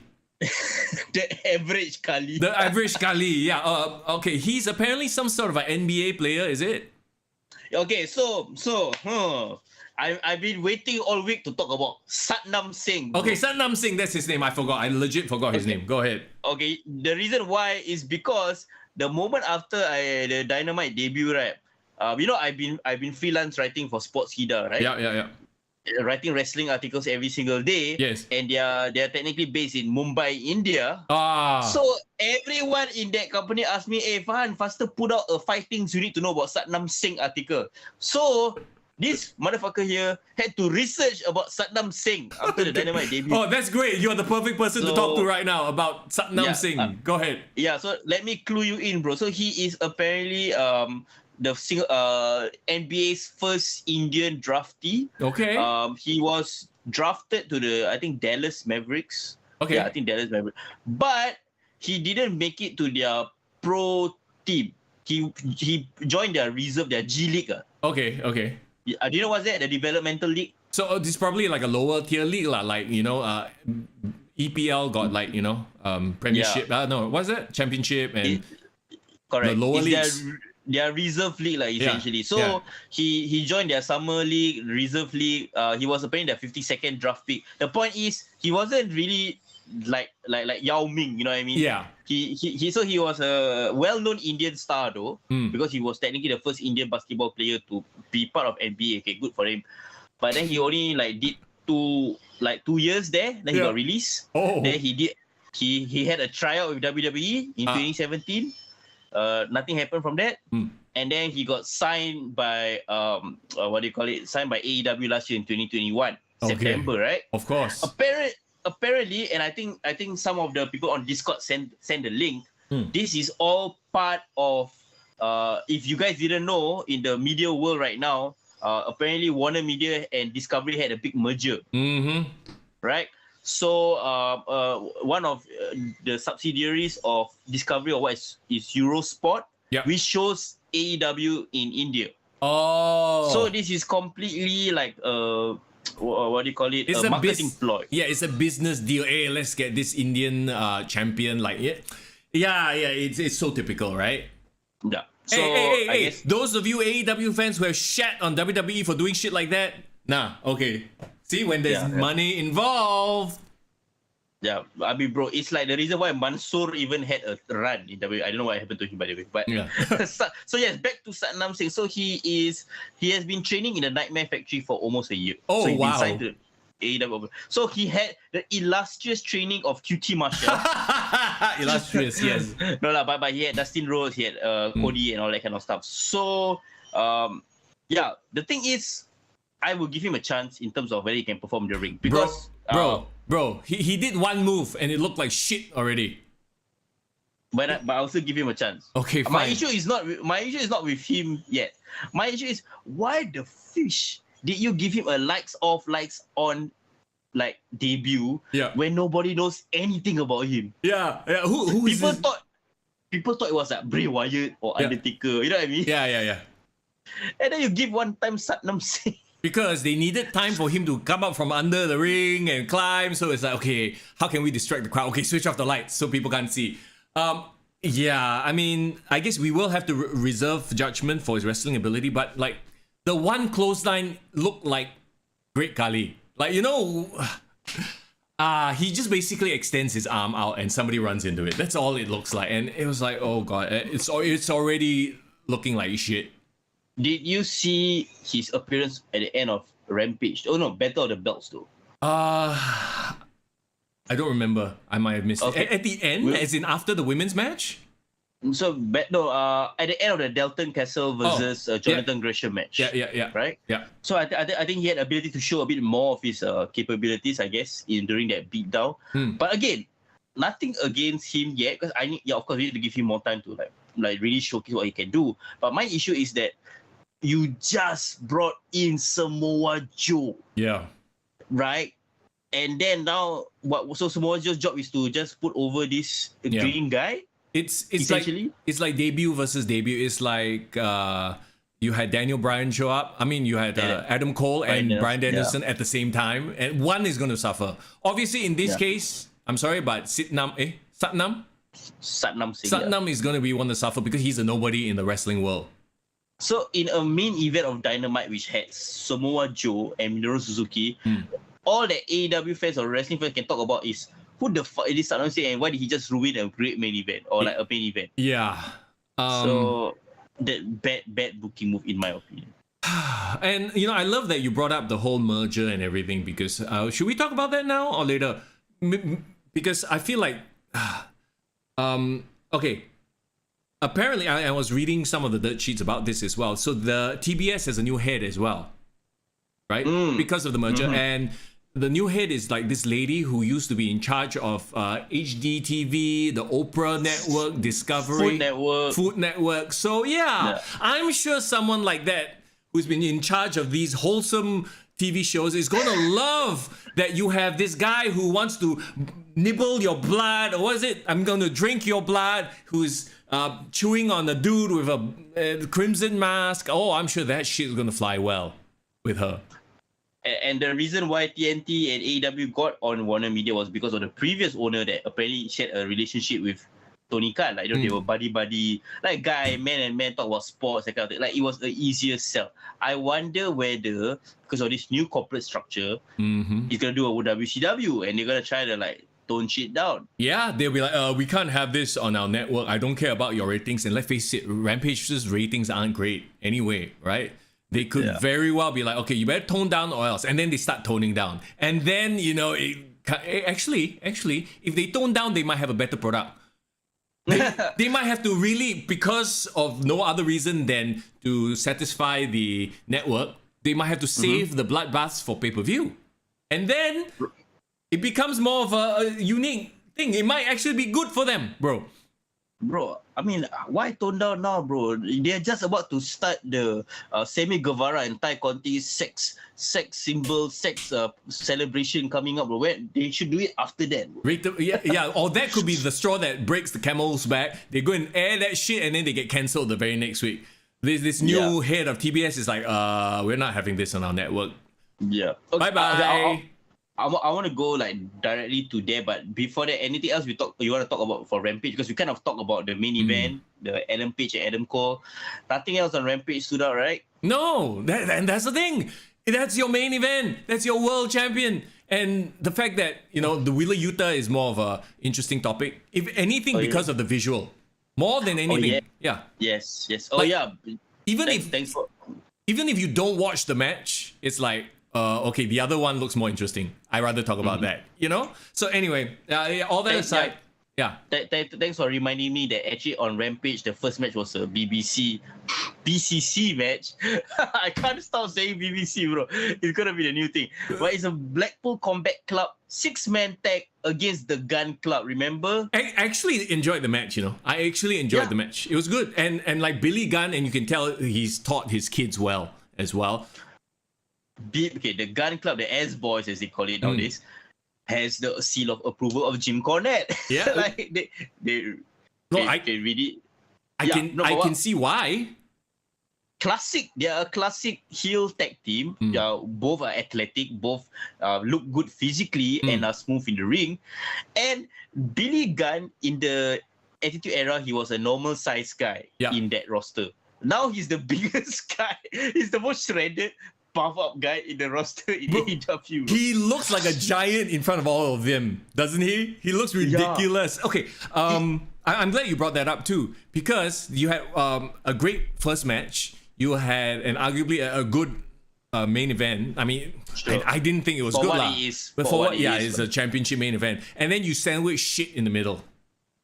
The shit includes a rare Ruby Soho sighting, bro. Yeah, but it was still shit. Yeah. Unfortunately, and she shouldn't be involved in shit. But like, it was so skippable. It was so bad. It was Ruby Soho versus who? Some girl that does twin magic, right? And here's the other thing too. Yes, exactly. Twin magic. I was like, oh, they're doing the twin magic thing. They made it so like normal and uneventful, the twin magic, and they lost. They lost even when they did it. Are they trying to troll WWE, or like, I don't get it. Like, you do it made them look dumb. It made it made everything look stupid. Like, oh, look, there's something there's a novelty here. They could be the next Bellas. Oh no, they lost. They lost before they could even like have some sort of momentum, right? Yeah. So it was so bad. I was like, oh my god, poor Ruby came in with all the momentum. Now she's dead in the water. Absolutely no heat. Yeah. So yeah, it's a shit sandwich basically. Yeah, I wrote an article for Sportskeeda again, like about 5 things that you can do to make Rampage stand out or improve Rampage. Very easy, bro. We know there is the B show, right? Yeah. Keep all the B show players there, but make stars out of the B show. What I mean is, make the show all about Ricky Starks, Hobbs. Make it a hook. Every week must have a hook segment. Right, bro. Meanwhile, Ricky Starks is on commentary. Yeah, exactly. Get Ricky Starks out of commentary, number one. You know what I mean? So like build up the stars that people will also say, okay, this is a Rampage guy. You know what I mean? Yeah. Then even if it's like a secondary title, if FTW Championship is always defended on Rampage, then okay, you know that it's a Rampage title, or TNT title is like the biggest title on Rampage. Yeah. So you make it the home of all the TNT title scene feuds. Yeah. At least even it might not be as interesting, but at least there's an identity. Right now, I do not know what's the identity of Rampage. Yeah. Irvin brings up a very good point. Did we talk about Marina Shafir? We haven't, and I'm glad that you brought that up, because it's obvious that they're trying to push the problem, Marina Shafir, right? I hate that they're doing this against Jade Cargill, who apparently has a faction now. Red Velvet turned heel. I don't know when she turned heel, joined her baddie section, whatever. Like, once again, this is all like a bunch of last minute, like, oh, by the way, they're a faction, they're a group, right? And then Marina Shafir is like badass, but like, I don't know, I get heel vibes from her, but is it the Ronda problem or what? I don't know. It's just maybe the way they've tried to. I don't know if she's a heel or a face, and that's a problem because she's going up against a heel in Jade Cargill who can talk, and Marina Shafir doesn't really talk. So I'm like, I'm not interested in this feud because it's two heels, and they are very similar in that they're both jacked, you know, like dominating powerhouse type ish. I know Marina Shafir is more like, you know, MMA based stuff like that, but it's like, okay, like there's nothing about this build that makes me interested, unfortunately. From what I see about the promos, it's like about this is a bit ironic, but it seems like it's Jade Cargill defending pro wrestling against MMA people. Like, why are these MMA people trying to get into the wrestling business? It seems to be like that. To me, it felt like a throwaway line. Like, I don't think that's the angle. See, that's the problem. It's so sort of wishy-washy. I don't really see what their issue. It just seems like, okay, I think it'd be cool to put them both together. Let's give Marina Shafir a push. You know who is somebody that debuted and like I have no idea what the hell is happening with the person? Who? Toni Storm, bro. Oh my god, you're right. She showed up 1 week and then like, what? There was one backstage segment where apparently now she's gonna have a match in the Owen Cup with Jamie Hayter. Okay. So I guess they are building that up. But the thing is, right, the point I'm trying to make is there is actually a lot of good talent in the women's roster. Now that it's coming up, they're pumping it up. They kind of filled it out. Problem is, what are they doing to book them and make them feel important? Best booker of 2022. Let's go. Okay. Let's get to the juicy Finally. one. Let's get to the juicy one. Let's talk about Battle of the Belts. I know some of them, Jason from Brunei, even DM me yesterday. Hey, you guys going live or not? Because if it's live, I want to talk about Ty Conti and Sammy Guevara, bro. Okay, before we get to that juicy bit, I have to say, right? Enough of Excalibur. Enough. You know how AEW Dynamite opens, right? It's Wednesday night. You know what that means.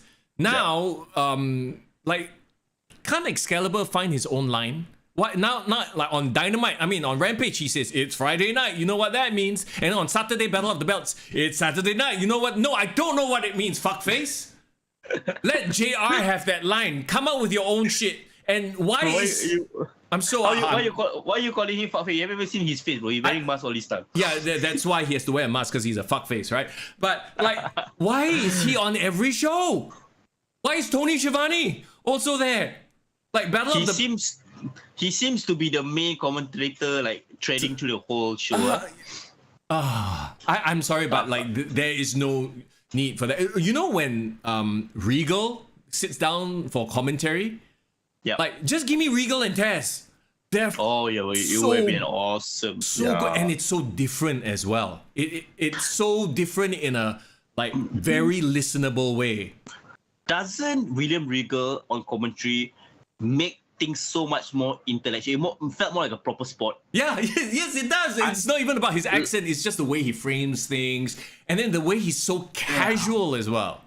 Yeah, it makes you feel like the match I'm watching has some gravitas. You know, like when those classic announcers. Yeah. I mean, I'm a big football fan, so like when I hear like I won't say the names, but like Peter Drury, the kind of people like you know, even if it's like Gerard passes the ball to, like there's a gravitas to him saying it that I'm like, oh yeah, what's gonna happen if Gerard passes the ball? You know what I mean? So that is the ability that I think William Regal brings into the commentary. But what Taz brings to the commentary is the in-depth knowledge that doesn't come across as a bit shock sendiri that Excalibur does. Yes, no, bro, you have painted the perfect picture. That is exactly what it is. So you know what? Maybe if you want Regal for special occasions, then have him do Battle of the Belts.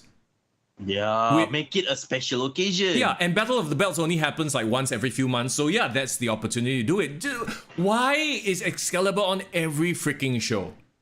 Apparently, they're trying to make Battle of the Belts like, I don't know whether you were old enough, but the WCW had a Clash of Champions super show every few months. Or like for WWE, it's a Saturday night's main event, right? Yeah. So I like that, okay, it's a special on a network show.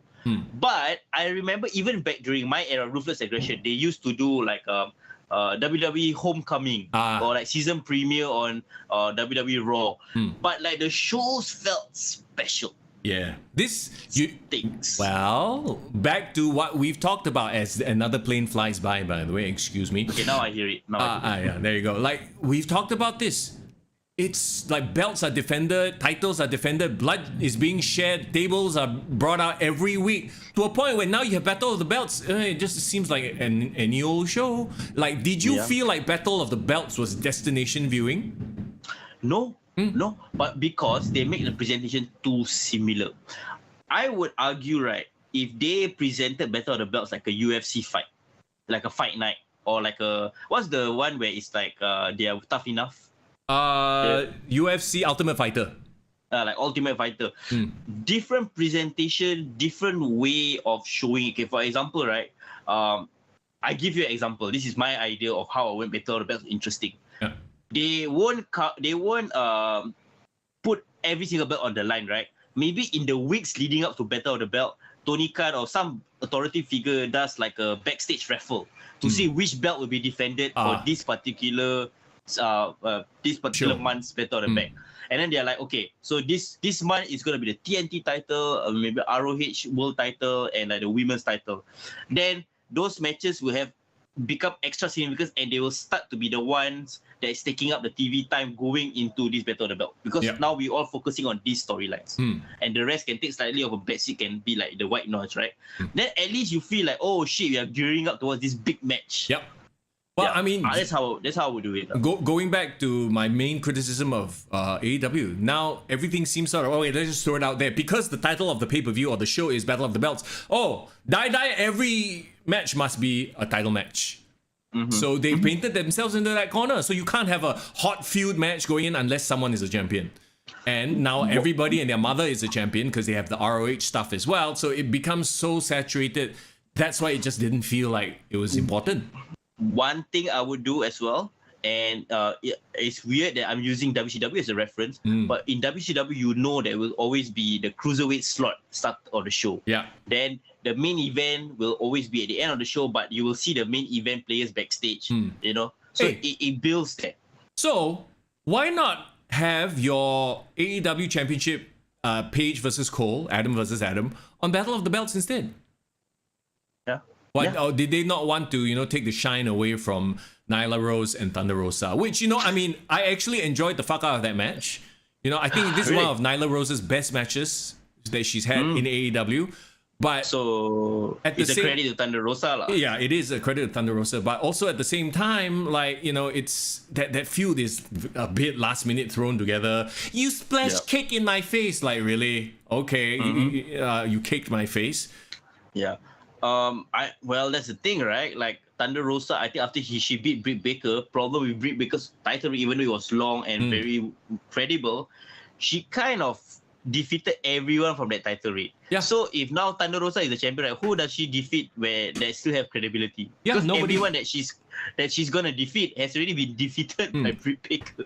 And I guess from a visual standpoint, yes, Nyla Rose is a threat, but let's face it, she lost to Riho. Like anyone who has any working memory of AEW's history. Don't crap on my girl Riho, bro. She got superpowers. Bro. No, no hate against Riho, but the truth of the matter is, if you remember that, then you're like, oh, okay, like Nyla Rose is essentially buried. And the way they made her win too, it wasn't, and you remember, right? It wasn't like, oh, she won because of like Nyla Rose's mistake, or she won, no, she straight up went toe to toe as if they were the same size. Like, stop. She just ignored the fact that she can just punch her face, she will die. Yeah, exactly. No, that's exactly it. So like, oh no, fighting spirit, and like, okay, like a little bit of it has to go to like, common sense here. And I think they're living in a little bit of their own world.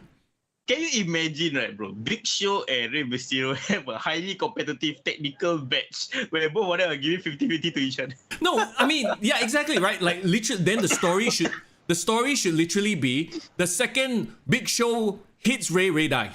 Like, he goes down, Yeah. But, so the whole match is Ray eluding Big Show. Oh, that's the whole speed versus power dynamic, right? But no, Riho versus Nyla Rose is 50-50 don't get me started. Okay, let's see. We had kicking off the thing, right? We had Sammy Guevara. Actually, do you want to go backwards? Because I feel like Sammy Guevara will be the hottest topic. So correct. Okay, we should go backwards. Nyla Rose versus Thunder Rosa. Hey, good match. Hardly deserving of the main event of a quote-unquote big show. I would say maybe that should have been the opener. But what did you think? Like I said, I honestly think it's Nyla Rose's best performance.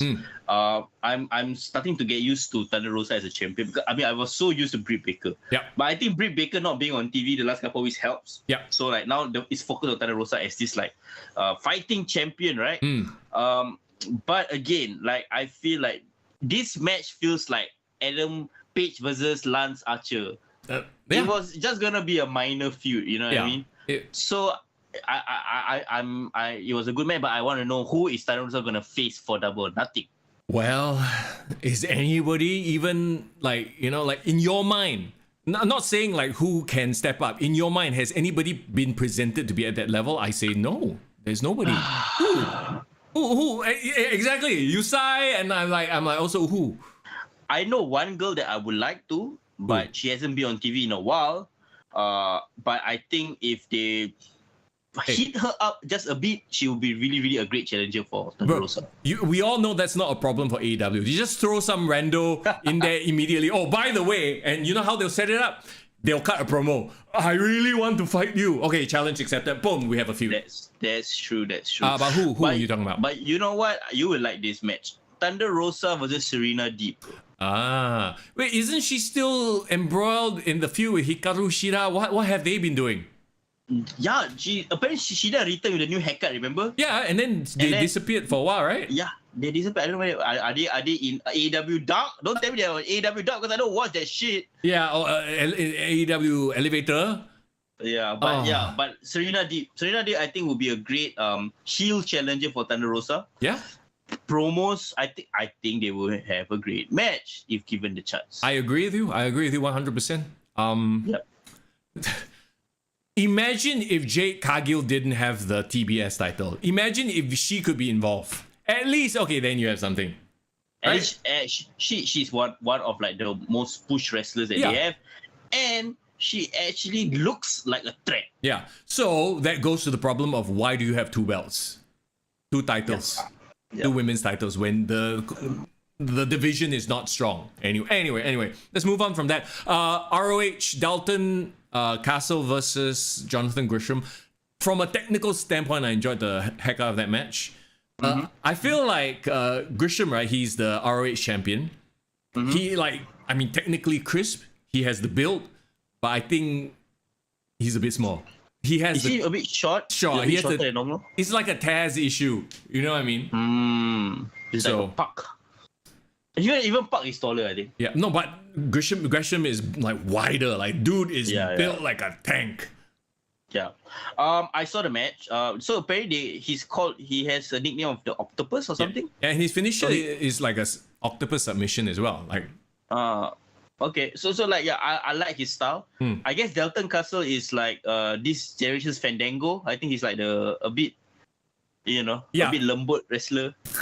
I don't know what that means, but does it mean flamboyant? Yeah, flamboyant. Let's keep it as flamboyant. Okay, a flamboyant wrestler. Super flamboyant with like two boys, fanning him all the time. I did enjoy every time he did a move, then the two boys keep twirling around. And I was like, what's going on? There's some Vegas shit going on. But right, I must say something because I've never really I watched ROH events on their own, but technically this is a ROH match in a big national TV environment. So it's like WCW having their Buff Bagwell and Booker T match in Raw. You know what I mean? It does stand out in some good ways, but in some very bad ways. Okay. Let me know whether you agree with this. Yes, it was a great technical match. I think ROH focuses on like pure wrestling. Yeah. And they do the shake of hands, they shake afterwards. Like I like that.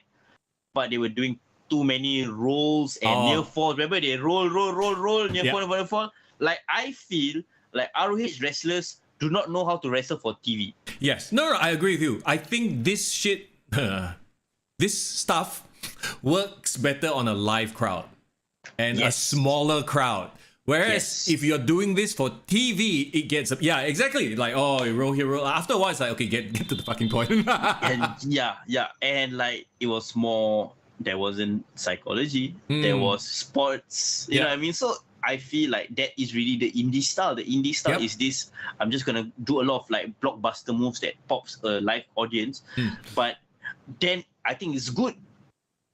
Because ROH can really stay its own identity. Yeah. Well, actually, isn't the AEW audience conditioned to that anyway? That's, the style of many of the AEW sort of faithfuls. If you watch your Young Bucks and to a certain extent, and probably it would be if Young Bucks and Kenny Omega and Cody Rhodes were the EVP, and they really still had the EVP power. But I think ever since Tony Khan like wake up his idea, brought in WWE talents, Bryan Danielson, CM Punk, I think the culture has changed. The culture is no longer dead anymore. Okay. Which is better in my opinion. Yeah. Better storytelling anyway. Well, then again, I don't know. Like you see glimmers of hope here and there. But then once in a while, you see Bryan Danielson sort of take a back seat. It's like, okay, let's just indulge. Let's go. He my friend. I want to promote, okay. you know. So like, I feel like the only guy that they have there of that ilk is CM Punk. Like Bryan Danielson's Bryan Danielson. I will never get over that. He still has the, you know, like the indie vibe where he wants to put over somebody by, you know, giving them a chance, that kind of thing. He can tell.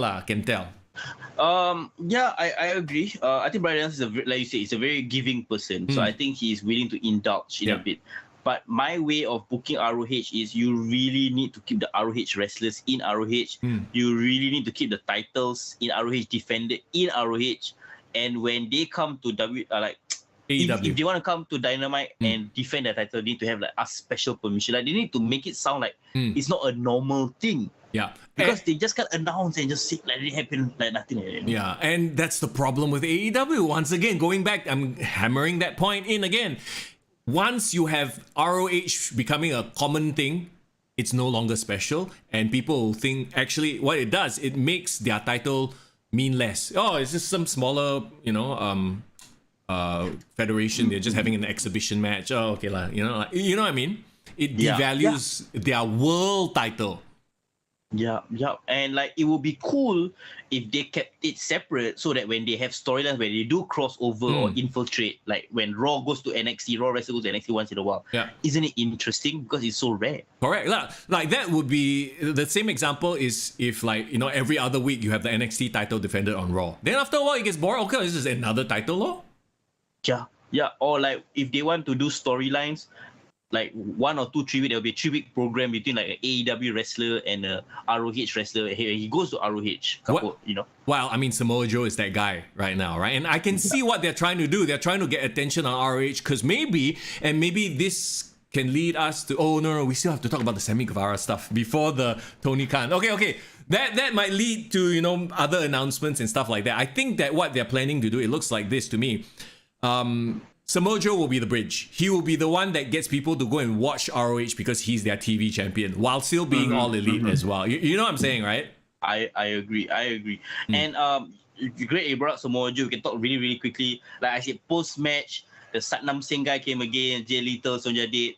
Satnam Singh, I think, looked better in this confrontation. Because, you know, when he walked into the ring and he towered over Jonathan Gresham, right? Then you realize, oh, okay, that guy is one big mother trucker. Right? Yeah, he is. Yeah. So that felt good. He at least, right? Okay, let me give one compliment for Satnam Singh. He was more expressive and showed a bit more fire and emotion in his performance than I would say a Omar's or like a Great Khali. You know what I mean? Yeah. He actually does look menacing and. Like he didn't back down from Samoa Joe when Samoa Joe came out. Okay. We'll give him that. Okay, give him that, right? But like I say, Samoa Joe is the bridge. So maybe with Samoa Joe appearing between ROH and AEW, more like you said, AEW fans might, okay, I'm going to check out ROH, see what's it about. Yeah. Basically, that's what you are doing. Because of the whole situation, you're checking out ROH for the first time. Yeah, exactly, right? It's like what Chris Jericho did with New Japan. Actually. So then you have the very first match, which is Scorpio Sky versus Sammy Guevara TNT Championship. I mean, it was a typical Sammy Guevara Scorpio Sky match, as in like, you know, it was entertaining, but I would prefer if he didn't do a shooting star press, like do the, oh, I'm crazy, and do the crazy shit. Like, because like I said, he does it every single match. It's not special anymore, right? Are you surprised by how fast the audience just turned on Sammy Guevara and Ty Conti? No, and my real question is, did they plan this or now are they just leaning into it? Because I feel like they're leaning into it now.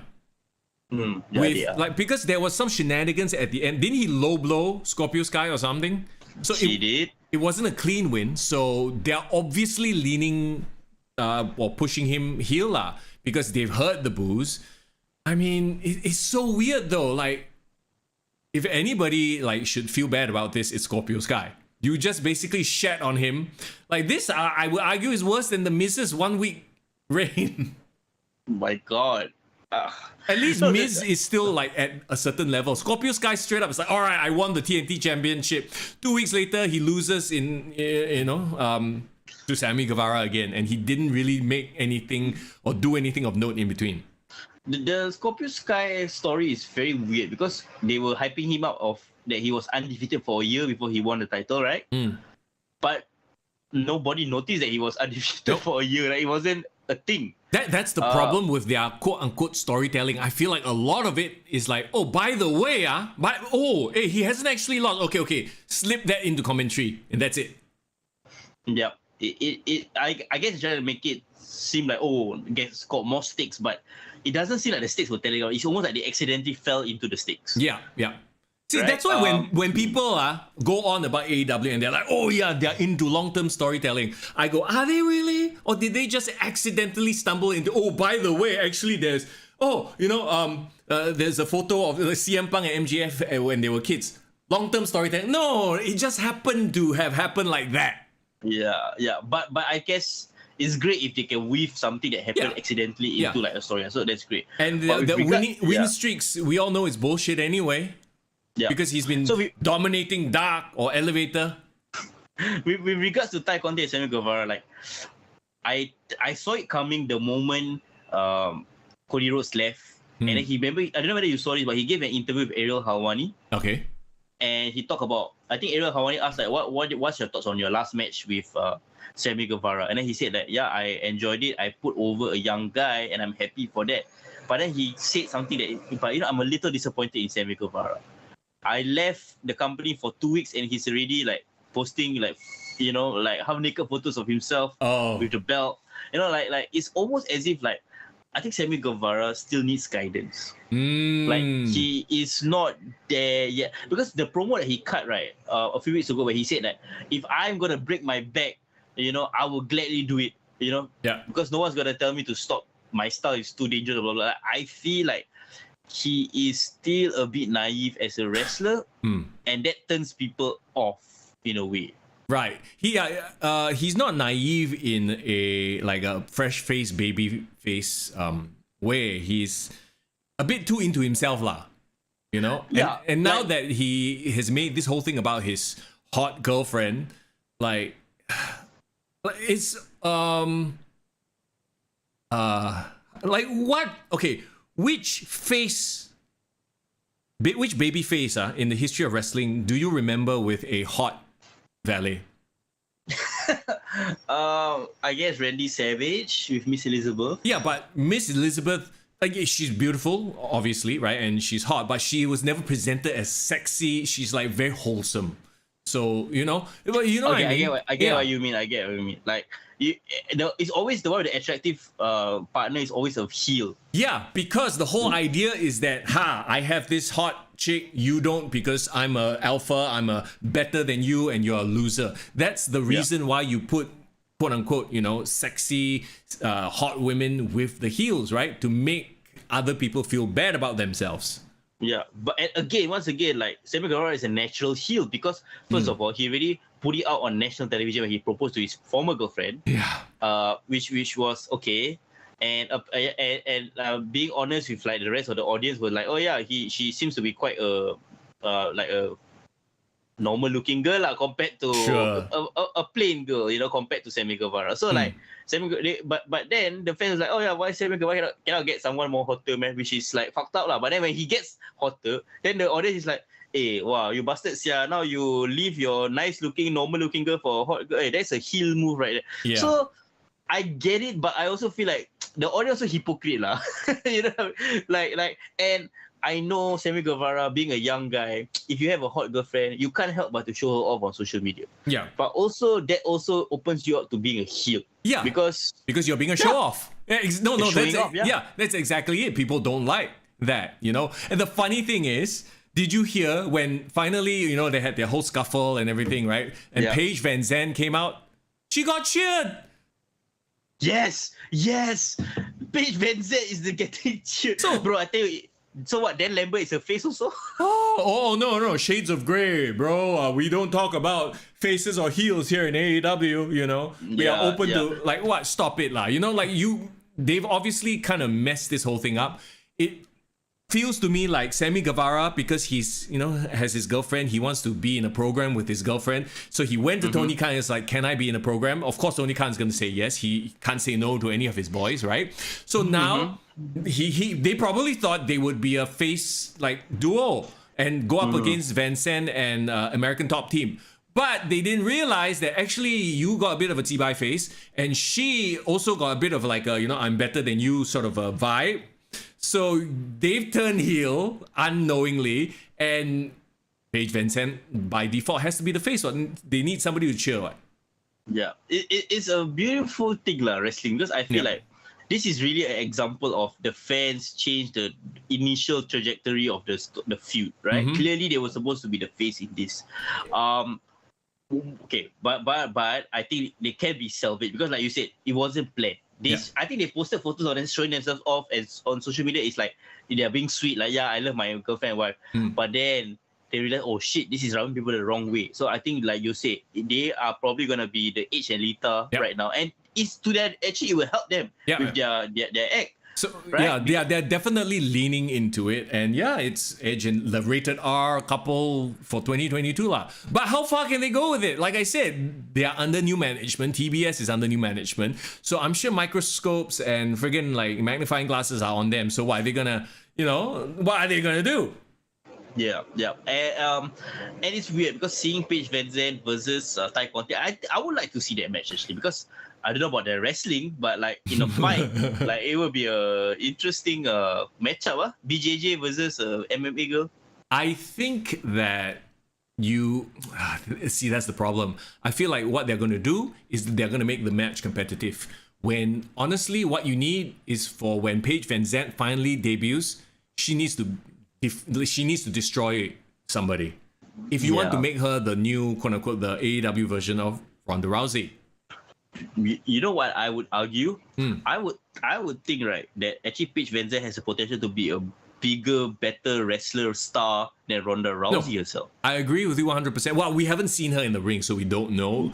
Okay, ring-wise, we don't know yet. No, but then again, Ronda Rousey is like sort of like she's being exposed, a little bit green here and there, right? With Paige Van Zandt, if they can hold off until the main, like a big pay-per-view, and it could be a schmoz, like a Goldberg type match where you don't overexpose her wrestling skill.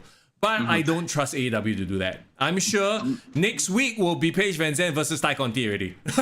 I hope not, but the thing about Paige Van Zandt is you see the natural charisma. Yeah. Ability to cut promo. She got heel hit just by just talking to Chris Jericho a few lines. Yeah. Like she has the ability to cut. So that's what I'm saying. Like I don't understand how Ronda Rousey, who is a fan of the business, like doesn't know the nuance. I mean, she's just a fan. She can't perform. Yeah. But I think Paige Van Zandt is a natural performer. Yeah. Well, I mean, that's the truth of the matter, isn't it? Some people, you can be a fan all your life, but you just never get it. Versus people who literally, maybe she just started watching wrestling 2 years ago and all of a sudden she gets it. Just some people just have it, some people don't. Yeah, so it's like Logan Paul, same situation. Logan Paul, Paige Van Zandt. So like push these stars, because clearly that's what wrestlers need. Wrestling needs mainstream celebrities, but mainstream celebrities who get the business. Yeah, who want to make money, of course, and advance the business. Yeah, exactly. No, I agree with you 100%. So it looks like they're leaning into it. It looks like they're going for it. I think this could be a major angle. And, I think giving him the title, now that he has his heat, actually makes whoever is chasing, it gives them a little bit more like, all right, opportunity to build and put them to the next level.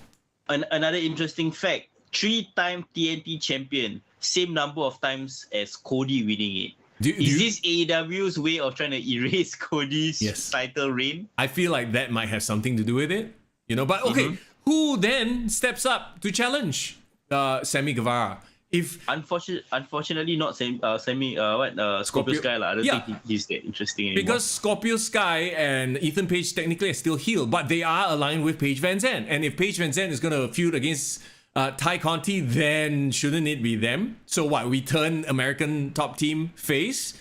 Actually, I don't see that as a very hard, tough proposition. Dan Lambert just has to focus all his content, all his insults towards Sammy and Ty, instead of focusing it on the crowd, which is what he does to gain heel heat. He can be Paul Heyman. What Paul Heyman does right now is a babyface thing. Like even though he is heelish, or he gets love from the crowd for doing it, can be done. Yep. But right, the thing is, I think they need to push Ethan Page. Because that mother trucker is also another guy who is so underutilized. Yeah. Like I said, he should be where Wheeler Yuta is. Like I feel like he and he looks a bit seasoned, right? Yeah, bro, but he's only 30, bro. Oh, okay, yeah, he's exactly. Still considered a young guy. Yeah, have him in there, feuding, and he can cut promos and stuff like that. Jason says Miro. Let's go. Miro beats Guevara again. Can you imagine Miro come back and just destroys Guevara in 5 seconds? Bro, Miro and his hot wife versus Sammy Guevara and his hot girlfriend. Bro. Bring Miro back. Great, Jason, great one. No, Miro. But Miro must come back with Lana. And they both try to out-sexy each Fuck. God's favorite champion with my hot wife. Yeah, versus Sammy Guevara. It's like, you think your wife is hot, my wife is hotter. And then, oh my God. Okay, the possibilities of nonsense are endless. But then where does this leave Paige Van Zandt? No, I think Paige Van Zandt, she will definitely have a blow-off with Ty Conti, for sure. I want Paige Van Zandt to have a slow burn, build up her victories, give her wins over smaller competition. Let her, squash some competition. Eventually, I think within 1 year, I think she can challenge for the title, bro. She has it. I agree with you. So there you go. That's the juiciest bit of this past weekend. And, well, that's kind of sad considering that their world championship was defended. But whatever. Let's not go back into that. One more thing we need to talk about. Actually, quite a few. But did you manage to catch any of the SPW stuff? No idea, because I didn't know they had an event until I think Butcherman posted about it. Yeah, same. So I was a bit surprised. This weekend? So obviously I couldn't change plans. It was on Facebook Live. They did and they do this all the time, right? For the migrant workers, they did a show. So it seems to be a closed door private event. I didn't really catch any of the matches and stuff like that. So if anybody watched it, I'm assuming Edison, you caught a bit of it. Let us know how it was. Yeah, there was a big battle royale as well, which looked really cool. It's awesome to see that SPW, Grapple Max, local wrestling is back. So hopefully though, once things clear up and they do proper shows where audiences can be there and stuff like that, that is gonna be awesome. Your podcast boys will do our best to come, check it out, review the show. So looking forward. Grapple Max, like they already mentioned, next month they're gonna have another show again, so it's coming regularly already. So hopefully SPW goes back on the bandwagon. And we'll have local wrestling and local coverage for you guys on the podcast. That's right. Now, to my right-hand side, you see this fellow with the microphone and his big mouth. That is the last thing we need to talk about because he apparently has a big announcement on Dynamite. It's the title of this whole podcast, but we only save it for the last 10 minutes. Yes. Okay, yeah. So my question is, of course, and there are so many things that could be the big announcement. The heavy rumor is a New Japan AEW event, pay-per-view, premium live event, whatever the hell you want. Super show. Yeah. Then, okay. Do you want to talk about what that could mean? And because to be honest, with the frequency, and once again, if you have Minoru Suzuki showing up on AEW all the time, it kind of waters it down, and when he came down, there was no tease of anything oh no, he comes down and has a match as if it's a very common thing. I agree. As opposed to, by the way, I'm bringing my friends or some sort of a tease. There's none of that. So even if they do announce a card, I don't want it to be Tony Khan. Imagine if just randomly Okada shows up, or he pops up Tanahashi pops up in a video screen or something instead it's going to be this nervous mark. It's going to be oh, bro, you do such a great impression of Tony Khan. We're working with New Japan. Fuck lah. Shane is not here. Okay, but to be fair, that was very mean. But to be fair, right? Like, yeah, exactly. Like, I don't know how it's gonna play out, but even if he does announce it, I feel like it needs to come from somebody else, or it needs to come from an angle. Just not him delivering that news. I don't want him to announce that.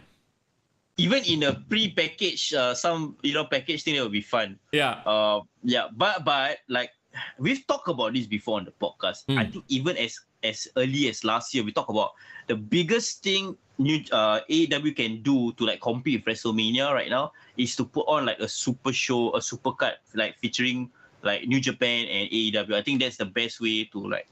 That's like the whole climax of the Forbidden Door, right? Yeah. If they manage to somehow culminate the Forbidden Door from the moment the first time that happened with Kenny Omega and Impact all the way until this super show, then I think that would be a great payoff. I think a lot of it has to do with deals being made in between, so it's not confirmed, so they can't, build towards it. I get that, but also at the same time too, like and here's the other issue: a lot of the AEW people used to work at New Japan. So like how are you gonna sell me a Young Bucks versus name me a tag team that's still there that they've feuded before? Guerrillas of Destiny? Yeah, GOD, sure. maybe? GOD. Like, how are you gonna sell me Young Bucks versus GOD as something special when they've done this before? You know what I mean? Well, my idea would be to keep the ones who used to have a New Japan history out of the picture and give the fresh matches, bro. But here's the thing. I don't think their egos will allow them to do that. I feel like, the Young Bucks or whoever it is are going to be like, hey, we used to fight with them. Hey, give me this match. And then Tony Khan will be like, okay. And then, to me, that's not special. Yeah, exactly. I want to see, like, freaking Sammy Guevara versus, I don't know, give me some JY. I give you two matches that I want to see happen. And they've already said, they rumored it, and like the competitors has called out these people. Okay. I want Okada versus Bryan Danielson. Okay, yes, I agree. I want Will Ospreay versus CM Punk. Okay, yeah. Those are very, like those matches have never happened before. Okay, I guess my whole point, my rant is that don't give me a match I've seen before in New Japan. Yeah. Moxley does not need to be involved here. Okay, bro. Moxley versus Lance Archer. Whoa, AEW versus New Japan. Like, wait. Nah. Okay. I would love it if it's AEW New Japan Supercard with ROH in the undercard. Some shit like that. Oh. Then I think there will be more interesting options to play with. Bro, Samoa Joe versus who's the big size guy in New Japan? I forgot what his name. Jeff Cobb. Jeff Cobb. Have they not fought before? They've never fought before. Different generations, bro. Sure, yeah. Keith Lee versus any big size guy from New Japan. Right. So you know what I mean? Yeah. There are possibilities, but you get my point, right? To me, as someone who isn't so into this sort of outside of WWE stuff, like having watched a little bit of it, I find it hard to get excited when, like, unless you give me Roman Reigns versus Tanahashi, for example. This is like that would be like earth shattering to me, right? Okay, what if it's what if it's Chris Jericho versus Tanahashi? Even though they've done it before, but in a different context where, like, okay, this guy is the face of AEW, this guy is the face of New Japan. Like, there's a story behind it. I don't want to see that. See, to me, it has to be unique. It has to be matchups that have never been seen before. If not, it just waters it down. One of the biggest crossover matches that a lot of wrestling hardcore fans actually wanted, right, is Kenny Omega versus Ibushi. Now that both of them are champions of their own promotions. But they've been together. Have they fought? So yeah, that's the thing. They've been together, went together as Golden Lovers. Correct. They ever since then they've been separated the entire career. Like they were always on opposite sides. So that when Kenny Omega was in Bullet Club, he cost Ibushi the title, right? And then when Ibushi finally became the champion, Kenny Omega already left. So they always say that no matter how far apart they come, they will one day get back together in the same ring. Okay. So with that kind of story history, I would love to still see that. Yep. So who says Moxley just called out Tanahashi? Oh, okay. They've not fought before. Okay. Yeah. They've never fought before. Yeah. So okay, it's okay if it's if Young Bucks fight someone they've never fought before in New Japan, then okay. Yeah. But if it's like Young Bucks versus GOD, it's like, okay, yeah, we know, we've seen this shit before, right? Yeah, but was a Show and Yo. Hey, I thought Show and Yo broke up already. Yeah, they broke up already. Show, Yo, and Bro. So, okay, that could be one of the announcements. And then the other rumors is that perhaps they have a streaming deal because of the Warner Discovery, all the big conglomerate, whatever lah, the buyouts and shit like that. That could be another announcement. Honestly, I feel that kind of corporate announcement wouldn't fly as a segment on TV. I don't think it's a big enough deal. Oh, so you think that sort of a thing should be like a press release, sort of a they sit. Yeah. But this is Tony Khan we're talking about. You know, he a bit like Shok Sindiri and he wants to Did Vince McMahon go on Raw, opening Raw and say, I have bought my own network. I now own WWE Network. No, you know what I mean? Yeah, but Tony Khan is a different animal, bro. To be fair, Tony Khan just announced he bought ROH in the ring. Exactly, like a corporate decision, right? So he's like, are you like, I don't know. That could be one of the announcements. And I mean, I would pay if they have the ROH library, if they have the AEW library. I'm sure you can get a few more smaller federations, indie stuff that's not owned by WWE, and then you never know, they could start creating their own documentaries. Like that would be fascinating stuff. That would be interesting, bro. Disney Plus, Netflix, what Amazon Prime, freaking HBO Go, WWE Network, WWE Network, AEW Network. Wow, bro, they'll suck our money lah. And then now I have to what? Get out lah, bro. Okay. I don't subscribe to Amazon Prime, so that's fine. Nor do I subscribe to HBO Go. I only have Disney Plus and Netflix and WWE Network at this point. And maybe once in a while the Fight TV for the pay-per-views and stuff like that. Spotify is still for me, okay. But you know what's the thing that kills me? What? But I think everybody in the world should get, especially if you hate YouTube ads. YouTube Premium? Yes, YouTube Premium, bro. I don't get... Funnily enough, you know who's the voice for the YouTube Premium ad in Singapore? No, who? Yeah, it's your boy! It's your boy! Yeah, I did the ads for the YouTube Premium. Like, yeah, YouTube is free, blah, blah, blah. Yeah, so that's my voice. But bro, YouTube Premium is, I tell you, once you go YouTube Premium, you will never want to deal with ads ever again, bro. Right, like random ad, like 30-second ads in between while I'm watching some stupid video. It's like, wow, the most annoying bullshit ever. The worst, if you want to hear like long form podcasts or interviews on the YouTube, right? Wow. Like Pat McAfee show or what, damn annoying. No, and it wouldn't be so bad if the ads were decent. It's the worst shit ads. Like for some shitty mobile game, the graphics don't look anything like, the game itself. Like, stuff like that. It's expensive though. It's $15 a month. But I tell you, it saves me all the because you can download shit. So when I travel, I can save the videos I want to watch while I'm traveling. So save the data. Okay, there you go. It's just more cost and more options for people, and that's the other rumor. Are there any other rumors other than streaming service? Maybe a ROH show, TV deal, network? Could possible a ROH weekly TV show. But again, like, I think the biggest announcement would be the New Japan Super Show, bro. It has to be that. It has to be. And they already rumored that it might happen in June, and it's going to be held in a stadium in Chicago, or like a big arena in Chicago. Oh, shit. Okay, June. Yeah, that sounds awesome. Can we get Excalibur versus Kevin Kelly? No. Excalibur is going to be a part of it. You can't escape this fella. And then he's going to be... Kevin Kelly is so good though. Rocky Romero is even actually they're really, both of them are really good. Bro, Excalibur is gonna have his wet dream come true. All the Japanese names, all the move names he can call until wow. Bro. Rainmaker. And then JR is gonna be like, what the fuck is that? Like so that's a neck crank. So that's a clothesline. Yeah, okay. Okay, we shall wait until Wednesday to see. Raw is tomorrow, and so guys, my recommendation, foreign recommendations. If you haven't watched this week, please check out Broken Skull Sessions when you can. Bro, yeah. Raw has Ezekiel doing a lie detector test. Dynamite has Tony Khan cutting a promo. Which one, gun to your head, you have to watch one for the rest of your life. Bro, just kill me already lah. Fuck it, I just die lah. Which one, bro? You must pick one for the rest of your life. You have to watch this on loop. Ezekiel doing a lie detector test or Tony Khan doing a promo? Yeah. Ezekiel lah, fuck it lah. At least I get entertained. I know Elias can perform. So yes. You mean Ezekiel and Kevin Owens lah? Okay. Yeah, oh shit. Okay. It's not even an option.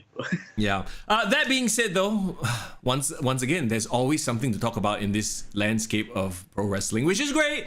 You know, even if the product, even if the actual wrestling, it's become more than wrestling. It's the entertainment both in the ring and outside of the ring. All the dealings and stuff like that. It's a good time to be a fan. Yeah. And if you get YouTube Premium, you could have listened to this entire podcast without any ads in the way. So, if you watch the live stream, there's no ads, right? Thank gosh, yes. But if replay, so if you guys check it out again, thanks so much for taking the 2 hours because it's a slog sometimes. I know. Hey, lots of wrestling news to talk about, man. Do us a favor, if you haven't already, hit the like button and of course hit subscribe. And if you're listening to this on Spotify or the podcast, basically the audio version, we thank you so much for hanging out with us every single week. If you are free, you want to actually come and see us while we do this live, you can join us every single Monday, 12 noon. Cut subject to change. Once in a while we tweak things, we record, but most of the time we are live. Come join us and jump into the chat, have fun with us. Chat, thank you so much for being here. As always, we appreciate you. If you want to come join our Discord where we talk more about wrestling, well, the link is below, link in description, and of course we have a Patreon page. Go check it out. And if you would like to take your support for the podcast to the next level, well, you can do so at the Patreon page. Okay, bro, have yourself a great day ahead, my friend. Yeah, man, guys, please support when you can and enjoy wrestling. And if you don't enjoy wrestling, come complain to us on the Discord. If you love wrestling, come and complain to us on the Discord as well. Hell yeah, let us know, okay? As always, it's Mr. Young. And it's forward in the building. Take care. Kick to the gut. I like it.